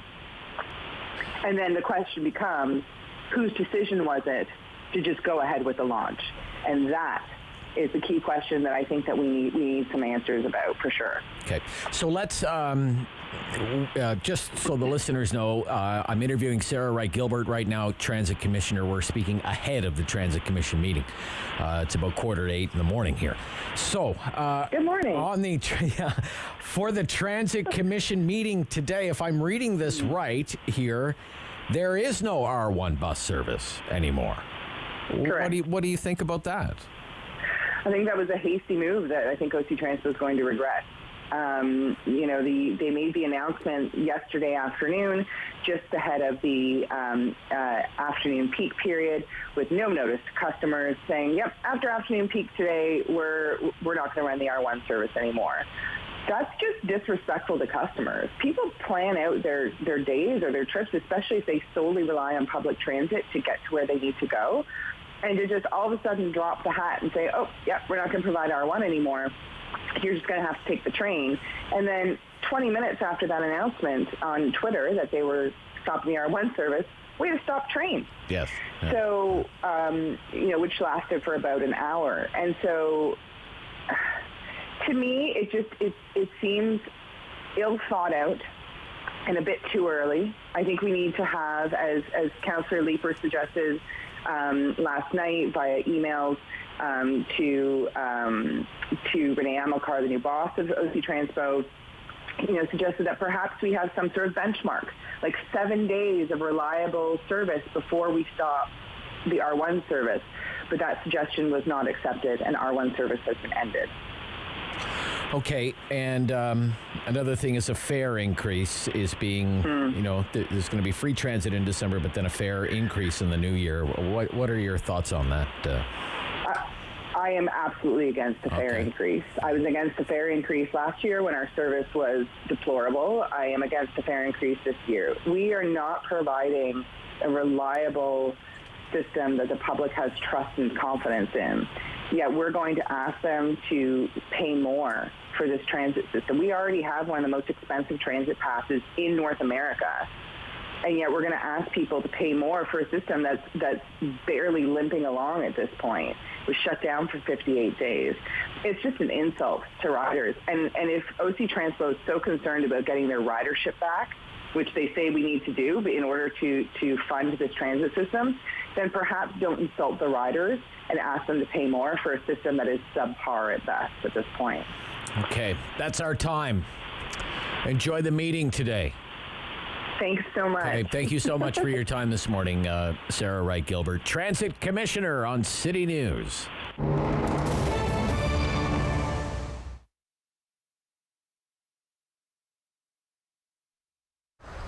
I'm blessed to be married to someone who is a scientist and spent a lot of time following what was happening over in China ahead of time. So he did give us the heads up that this was coming. Not that we believed him right off the bat, but when it did happen very, very quickly, we were prepared. We had hand sanitizer and we were set up to not close our doors.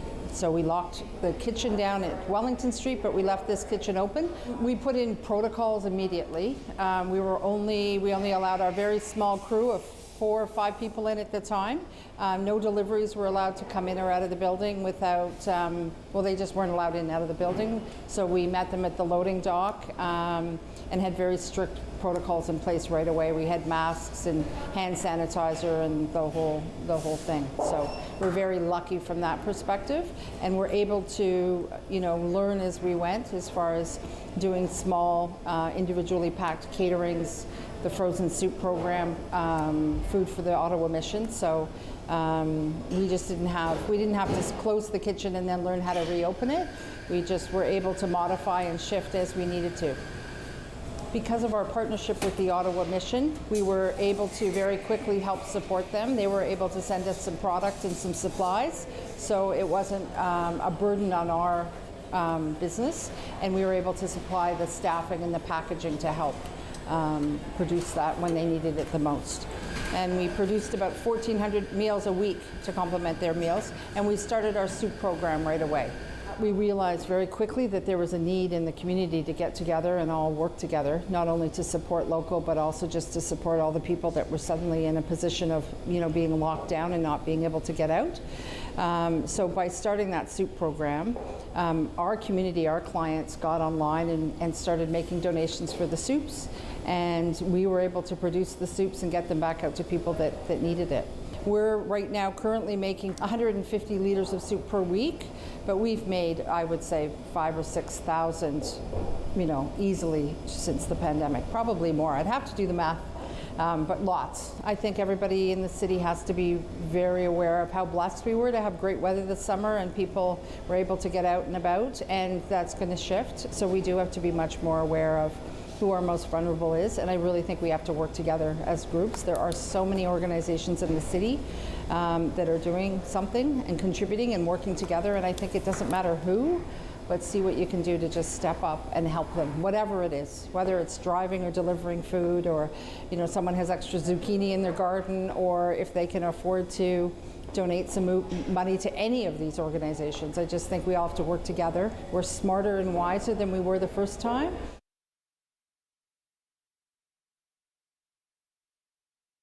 Fair.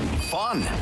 The Rob Snow Show returns on Rogers TV and City News 101.1 FM and 1310 AM. We're following up once more on a story that I'm calling the Manconi emails. These emails being reported on this morning by the CBC, emails that indicate John Manconi, the former head of transit operations here in the city of Ottawa, retired now. These emails that clearly show that John Manconi knew about reliability problems with light rail, was worried about problems with light rail. All of this landing this morning with a meeting of the Transit Commission.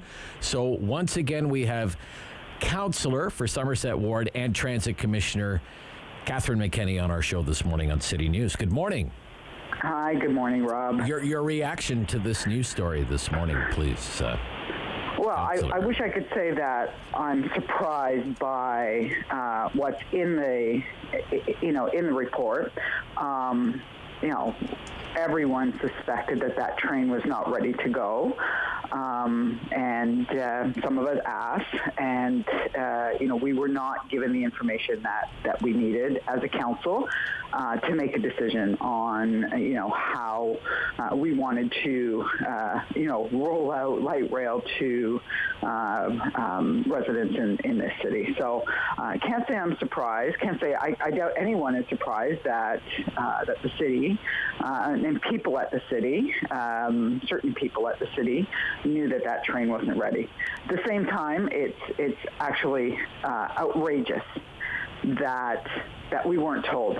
And, the fact that an email was ready to go to council and it was stopped. And we deserve to know who stopped that email from being sent. Okay, let me ask you this. You've been a councillor for a while. Before you were a city councillor, you worked for a city councillor. You know the way things operate down there. Mm-hmm. John Manconi was there for a long, long time. He's retired now. But if John Manconi knew this kind of information, and now we know he knew this kind of information, he was worried about it. He was worried about the reliability of the system. If he knew that information, how likely is it that people above him didn't know? That the city manager wouldn't know about these reliability issues, or that the mayor wouldn't know about these reliability issues. How likely is that? It just... Well, I can tell you this, Rob. Okay. When I worked at the city, public service announcement didn't go out without the mayor or his office looking it over. Nothing. This is the tight control that happens at City Hall. And certain members of council are frozen out of that information.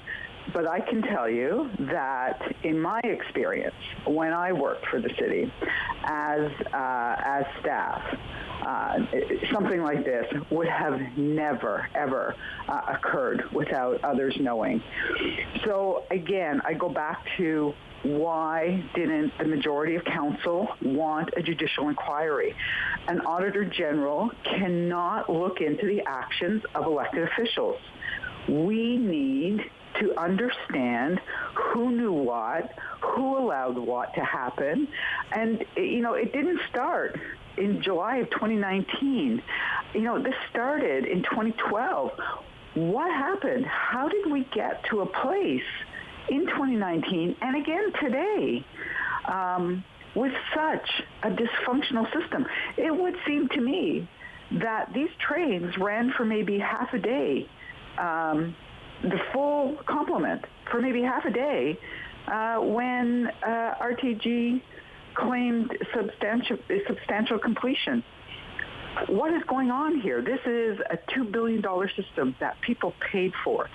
And, again yesterday, another train that, and we're hearing reports of trains that are too loud, making very odd sounds, going far too slow in certain areas.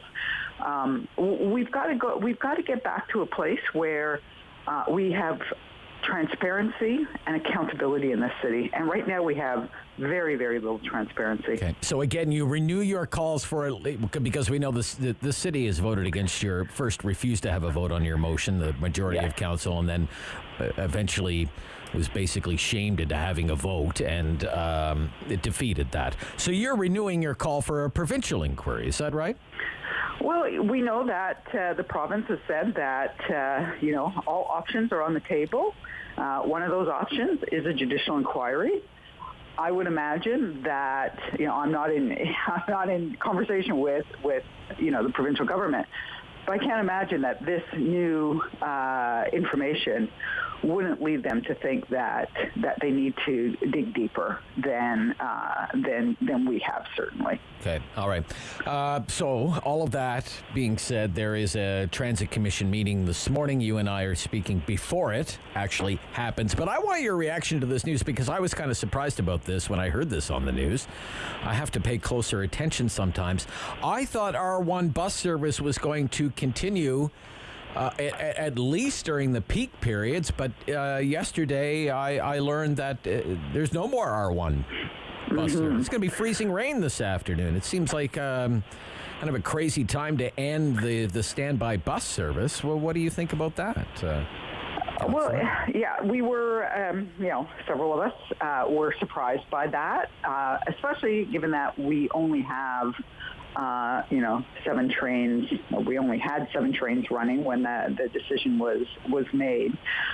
So difficult to understand. Certainly, questions, I'm sure will be raised today. And again, until we have at least 11 trains running, it would seem to me that we also need the backup from R1, at the very least, in peak periods. So, again, not sure why that decision was made. It is a management decision to be made, but I do question whether we're just going to have to reverse on that decision again. Okay, and finally, on a fare increase, what is your? There's going to be a fare increase in January. What do you think about that? Well, I don't agree with a fare increase. Look, we've got a transit system that is not working for people. People who are on transit today are for the most part, the ones who can least afford it, but they're forced onto it because they have no other options. We know that people are abandoning our transit system for private vehicles, and it's unaffordable, and this will make it more unaffordable. So I don't support any increase. I've heard from many people who don't. I've never heard from anyone who supports an increase, of course, but the notion that this is the time to increase our fares strikes me as being, just so detached from what the public needs and what the public wants. So I won't support a fare increase, and I plan to bring a motion, probably to council, so that it's not ruled out of order at Transit Commission, to freeze fares for 2022.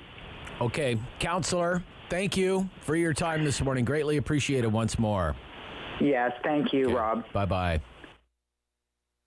That's Councillor Catherine McKenney. I recorded that conversation with her at 8 o'clock this morning, and they're at it right now at Transit Commission, which is ongoing right now, and we're following that. Well, our next news update comes up in just a minute or so here with the latest news headlines. Full recap of the morning events for Transit Commission coming up at noon as well. So coming up after the noon news, another big story. I mean, it's a day of huge stories. We've got all the events that are unfolding on the West Coast. We're covering that for you. Cormac McSweeney all over that, our Parliament Hill bureau chief, with the Air Force moving in and a part of the relief effort for hard-hit parts of British Columbia. That's a developing story this morning, so we'll have more on that. Another big story this morning is the inflation rate, which was released this morning by Statistics Canada. It's almost a 19-year high. It's like 18 years, 9 months. 4.7% was the reading this morning. We have an economist coming up from the Bank of Montreal right after the news. This is the Rob Snow Show, and this is City News.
Number one for local news in Ottawa and the Valley. This is City News, now on 101.1 FM and 1310 AM. This is Wednesday, the 17th of November. Good morning. I'm Jason White. Right now in Ottawa, mostly cloudy, 0. It's 1 degree in Smiths Falls. Here's what's making news this hour. The Ottawa's Transit Commission is meeting this morning just after news breaking on who knew about the problems with the O train and when. Emails obtained by the CBC revealing the city officials knew of reliability issues before the LRTs launched 2 years ago. Somerset Ward Councillor Catherine McKenney tells City News there's no way the mayor and city manager weren't also aware of the problems and is renewing calls for a judicial inquiry. Ottawa police have released photos of a suspect wanted in connection with a number of recent hate-motivated incidents. It's to do with those anti-Semitic and hateful posters put up near a skate park in Centrepoint on Sunday and 8 similar incidents throughout Ottawa's West End and in Barrhaven. You can see a photo of the suspect at ottawa.citynews.ca. The Premier says he'd like a better offer than the one currently on the table as Ontario negotiates a deal with the feds on affordable childcare. Premier Doug Ford says he's looking for more money from the federal government with minimal strings attached. Ontario is one of only 2 provinces that have yet to sign on to the federal Liberals' childcare plan. City News Time 11:31. I'm Jason White. For news anytime, follow up online at ottawa.citynews.ca. He's a pillar of community opinion. The Rob Snow Show returns on Rogers TV and City News. 101.1 FM and 1310 AM. February 2003. You have to go back that far to see a number like this, 4.7% for an inflation reading in this country. What does it mean? Sal Guadiari is here, senior economist at BMO Capital Markets, and welcome back. Good to hear from you. Hi, Rob. What did you think of the number? Well, it came in with matching expectations, but that's really the only good news. It could have been worse than expected, I guess. But, 4.7, near 2-decade high for consumer inflation now in Canada. And I think the bigger issue is that we're seeing some broadening of price increases now, beyond just food and energy. That said, meat costs, up almost 10% in the past year. And, of course, gas prices up 42% now in the past year, so that doesn't help. But we are seeing steady upward pressure from house prices feeding into homeowner replacement costs, up nearly 14%. Yeah. So far, not a whole lot of pressure on rent, but I think that's just a matter of time before we see rents clipping along at a much faster pace.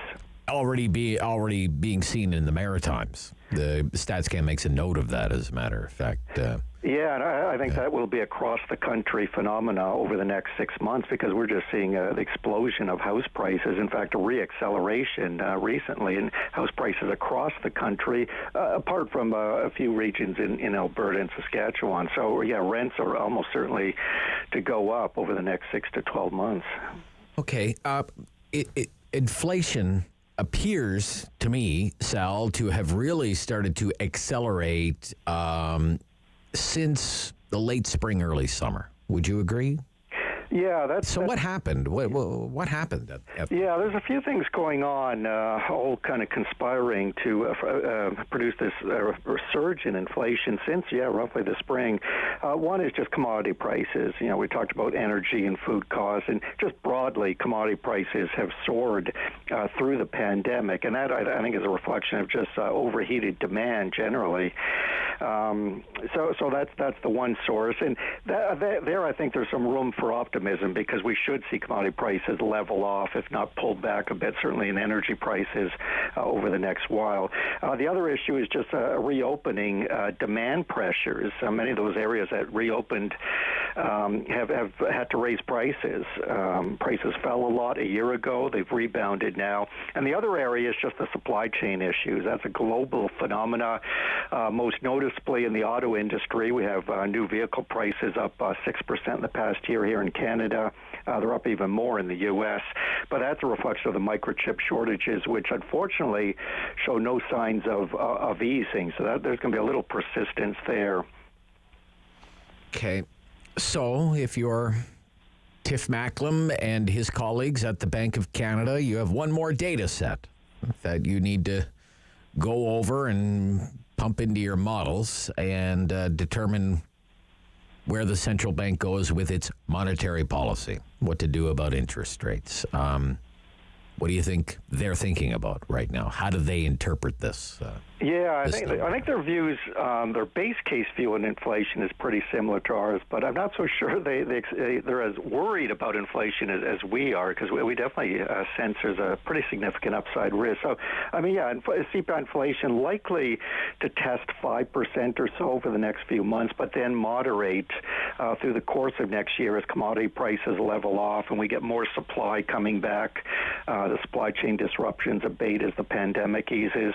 And so far in Canada, unlike in the U.S., wage growth is very subdued. Average hourly earnings running at a 2% annual rate. So we're not seeing, that upward pressure, expectations kind of pushing up inflation and wages pushing up inflation. That's not a phenomenon yet in Canada, though, there is a risk that could occur if we see the unemployment rate continue to fall and return to pre-pandemic levels. So if inflation then pulls back to about 2.5% by the end of next year, as we anticipate, I think the Bank of Canada is still going to be pretty patient on the interest rate trigger. It's still, looking for the unemployment rate to fall further. It still senses there's some slack in the labor market. So, I think the bank will hold off until the middle of next year before raising interest rates, and then proceed quite cautiously even thereafter. But again, it all hinges on inflation turning around by second quarter of next year. Okay, how I don't know what the term to use is. Resilient. Let's use that word. It's a real buzzword these days. Resilient. How resilient can Canadians be in the face of these higher consumer prices? The data also suggests they've managed to really stash away some money. The savings rate is way up. Does that mean that they're better equipped, perhaps, than they normally would be to sort of weather this stronger inflationary period? Sal, what do you think?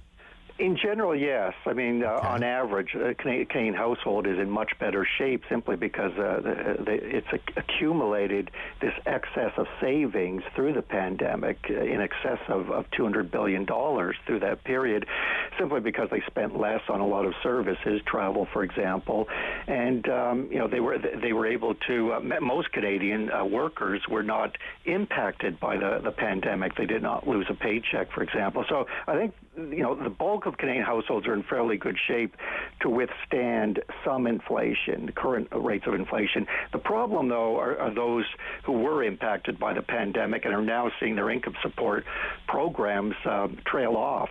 They're losing some of those payments. I think if they're running on pretty tight budgets, they're going to struggle. Inflation already close to 5% now could persist at that level for the next several months or so. I think they'll have to really keep a careful watch on their budget over the next 6 months or so. Okay, we keep hearing this term moderate, right? Inflation is going to moderate. But what does that really mean, I guess? What does that really mean? I'm just going to throw an example out there. When economists say, or when central bankers say, we expect inflation to moderate, does that mean, that doesn't mean to me that, say, that tank of gas that's going for $1.40 now is going to go down to, say, $1. To me, that means that tank of gas that costs $1.40 now isn't going to go up to $1.60. It's going to flatten and stay at $1.40. But it's still $1.40, which means compared to where it was, say, 2 years ago, it's much more expensive. Is that what moderating inflation is going to mean?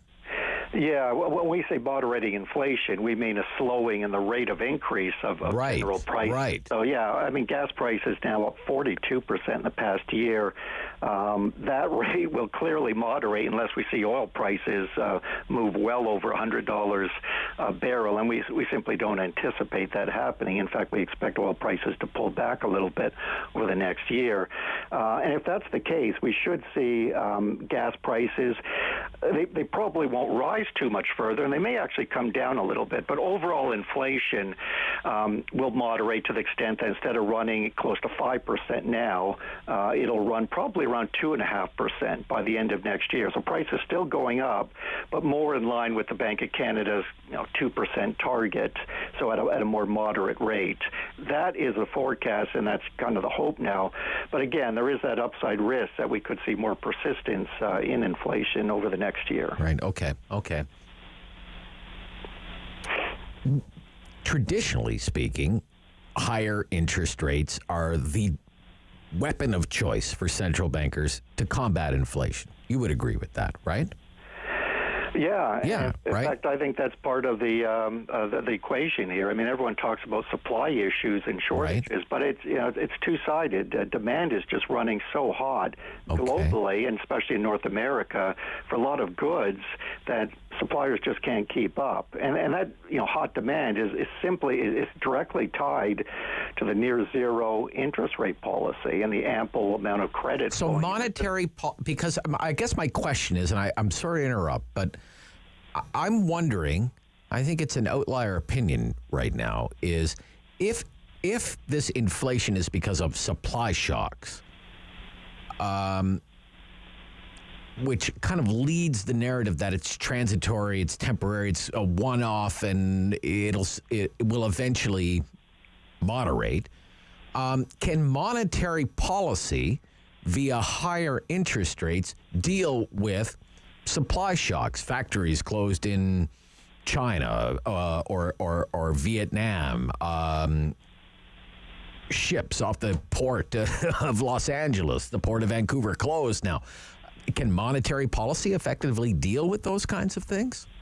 No, I mean, monetary policy cannot deal with supply issues and shocks or disruptions. It can deal with demand. And again, that's the issue. What we need for inflation to cool is more supply and less demand. And that's where there's a role for the central bank to eventually raise interest rates, cool off demand. Because even if a lot of supply comes back over the next year, if demand is still running hot, as we're seeing in the housing market, you're still going to have explosive price gains and high inflation. So we need demand to cool down as well, and that's the responsibility of the central bank. Okay. Traditionally speaking, when you have inflation running hotter, how do consumers behave? Do they change their spending habits? Do they hold off on buying things, for example? Or it seems when it comes to wanting to meet with your friendly neighborhood banker about your mortgage, Canadians are in a real rush to do that because of the fear of higher interest rates. What do you, what your team there at BMO, what are you expecting from consumers and how they'll behave because of these inflation numbers? Yeah, I mean, consumers can respond in one of two ways. One, which would bode pretty well for the inflation outlook, and the other pretty bad. One is they just start pulling back on spending because their purchasing power is getting drained by the higher prices, so they buy less. And ultimately, that acts to cool inflation. And people also look for alternative substitutes. Instead of beef, you switch to chicken, for example, which may not be going up in prices as rapidly as beef. So those are two ways. The other thing that could happen is that people start advancing their purchases because they expect prices to be much higher 6 months, 12 months down the road. They accelerate their demand, and that puts even more pressure on inflation. And that's kind of thinking we had in the 70s, which contributed to sustained high inflation. And that would be a huge problem for the central bank and for Canadians, because it would just mean sustained higher inflation and much higher interest rates. So in speaking with economists, you're one of them.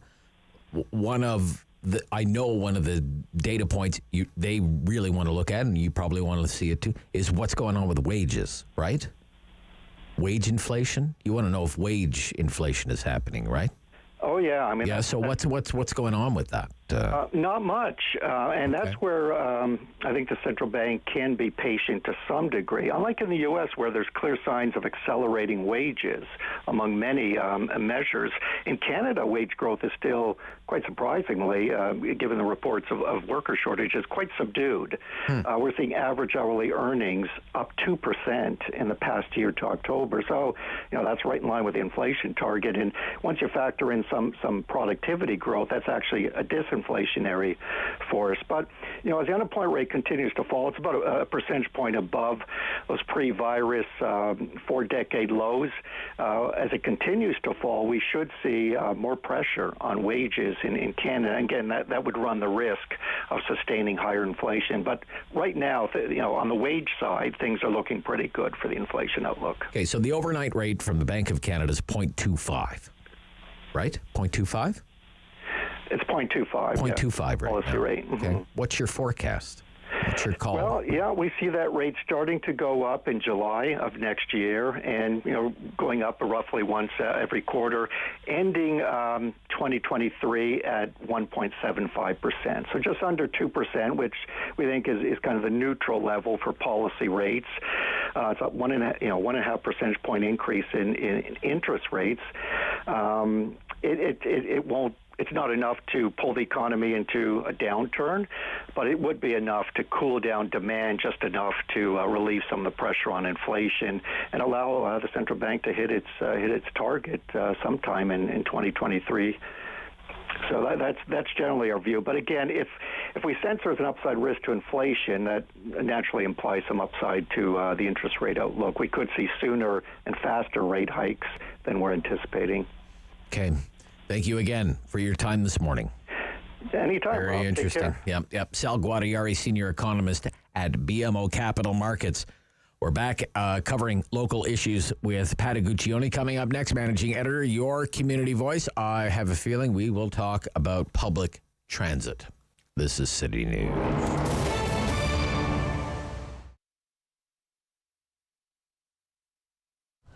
The food cupboard started about 25 years ago.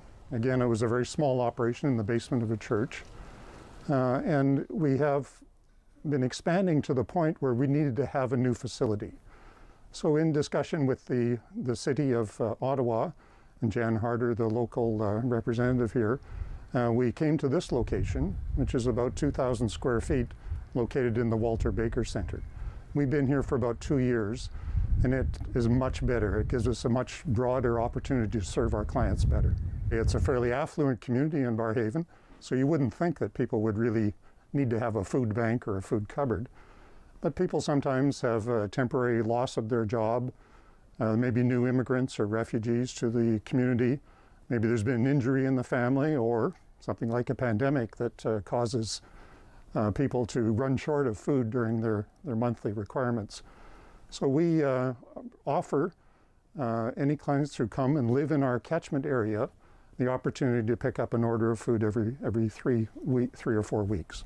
The need varies from time to time.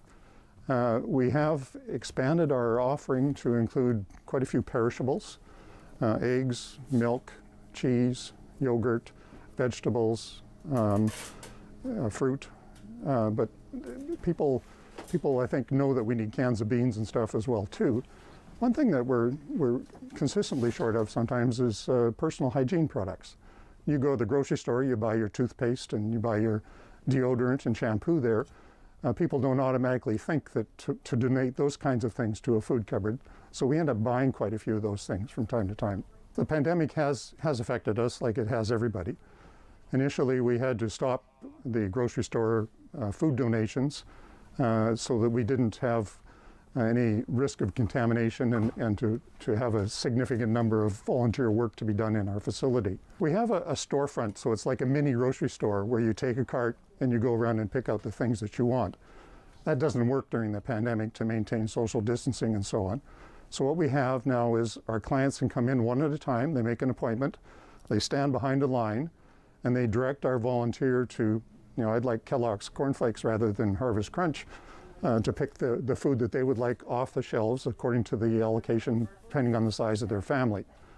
And then they take it out, load it into their vehicle or whatever, bring back the cart, we disinfect everything, and prepare for the next client. We are very blessed here in Barrhaven. We're a totally volunteer organization. So if you give a dollar to us, it goes to purchasing food or to provide some service to our clients.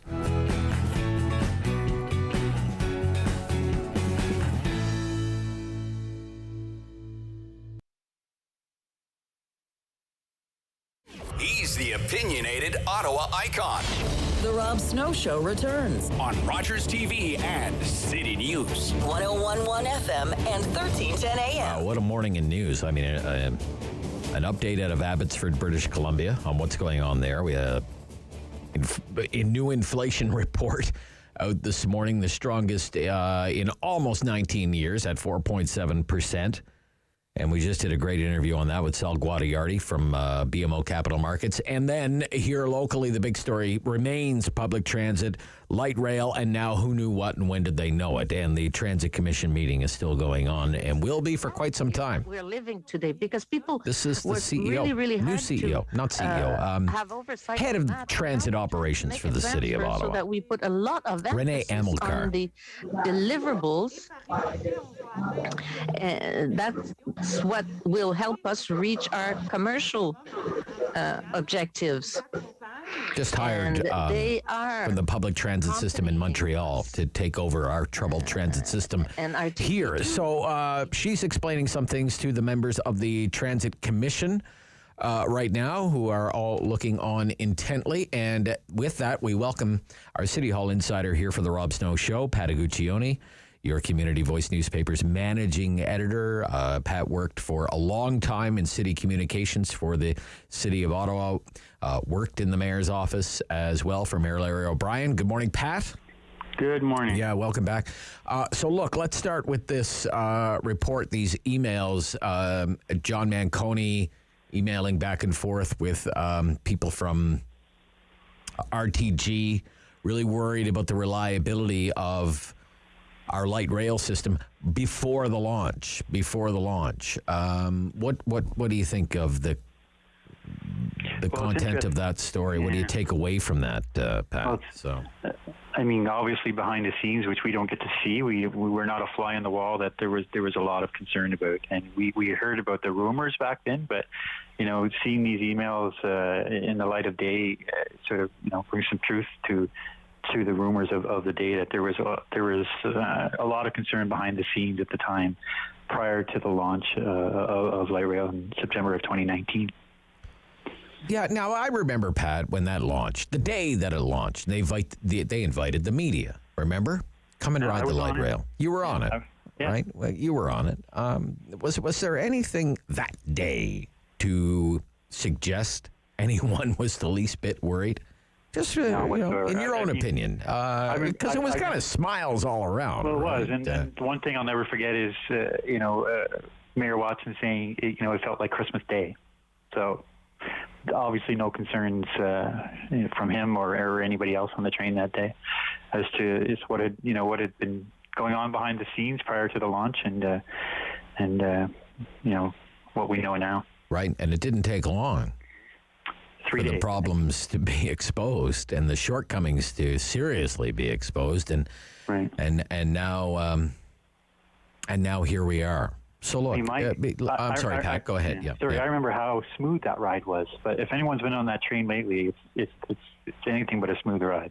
Well, what do you mean? What do you mean? Are you talking about the? Yeah. Well, I mean that was addressed today with the noise and the. Right. Yeah, and it ends up they're going to replace some of the track tonight in the tunnel.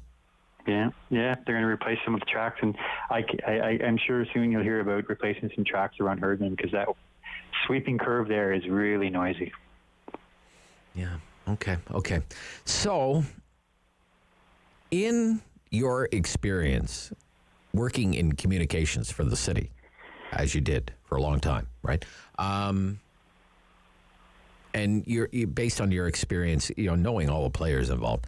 Let's say John Manconi knows that there are concerns about the reliability issues and whether this is whether the system is up to the standard, $2 billion standard here.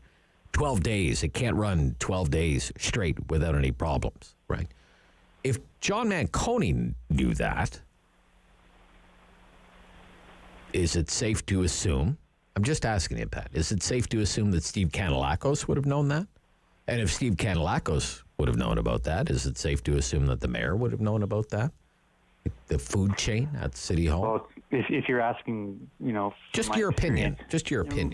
My opinion and my experience is that there's no way only one person knew about this and kept it to themselves. I mean, I've used this example before. Permits for stormwater management ponds don't get signed off unless the mayor's office has seen it. So, something as mundane as that, it rises to that level of the corporation. I would be very surprised if the discussions that were going on behind the scenes and the concerns by Mr. Manconi weren't brought to the attention of the very senior management of the city and the mayor's office. That's my opinion. Okay. So what else will you be, you're tuned in to the Transit Commission meeting here this morning. What else are you paying attention to? I'm paying attention to the new city manager and her style, and it's interesting because this city council likes to get into the weeds with bus routes, and like yesterday, she used the example when that train came to a stop because the operator was concerned about a noise. And her words, and she said them in French and they were translated in English, so maybe something was lost in translation, but she said, "You all fell into the trap." And I thought, wow. She's telling them to stop getting into the weeds, that these things happen in every transit system in the world. They're going to happen, and they're going to happen every day. So stop getting so excited about these little glitches. And she was almost scolding them. Oh, really? And I thought that was really, if that's going to be her style, it's not going to be something especially these transit commissioners are used to. Well, maybe some of them will think, thank goodness you're here. Yeah. Right? Yeah. Okay. Yeah. Like basically she's saying don't sweat the small stuff?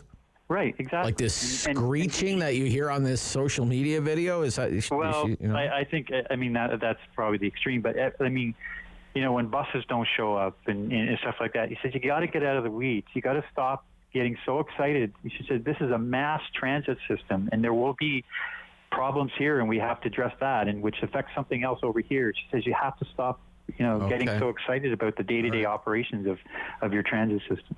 So it was an interesting kind of like look at the big picture. Right, and I think people may have been concerned in her first few weeks that she'd be a bit of a pushover. I think today she showed people that she's certainly not that. Wow. Thank you, Pat. We'll talk to you soon. Okay, thanks. Pat Aguccione, our City Hall insider here for the Rob Snow Show. Managing editor, your community voice. That's it. What a hot show today. Thanks for being part of it. Back tomorrow right after the 9 o'clock news. Sam is getting ready to go right after the noon news. We had a lot of stuff to bring you up to date on. It's coming right up here on City News. The Rob Snow Show. Tune in weekdays starting at 9 on Rogers TV and City News, 101.1 FM and 1310 AM. Number 1 for local news in Ottawa and the Valley.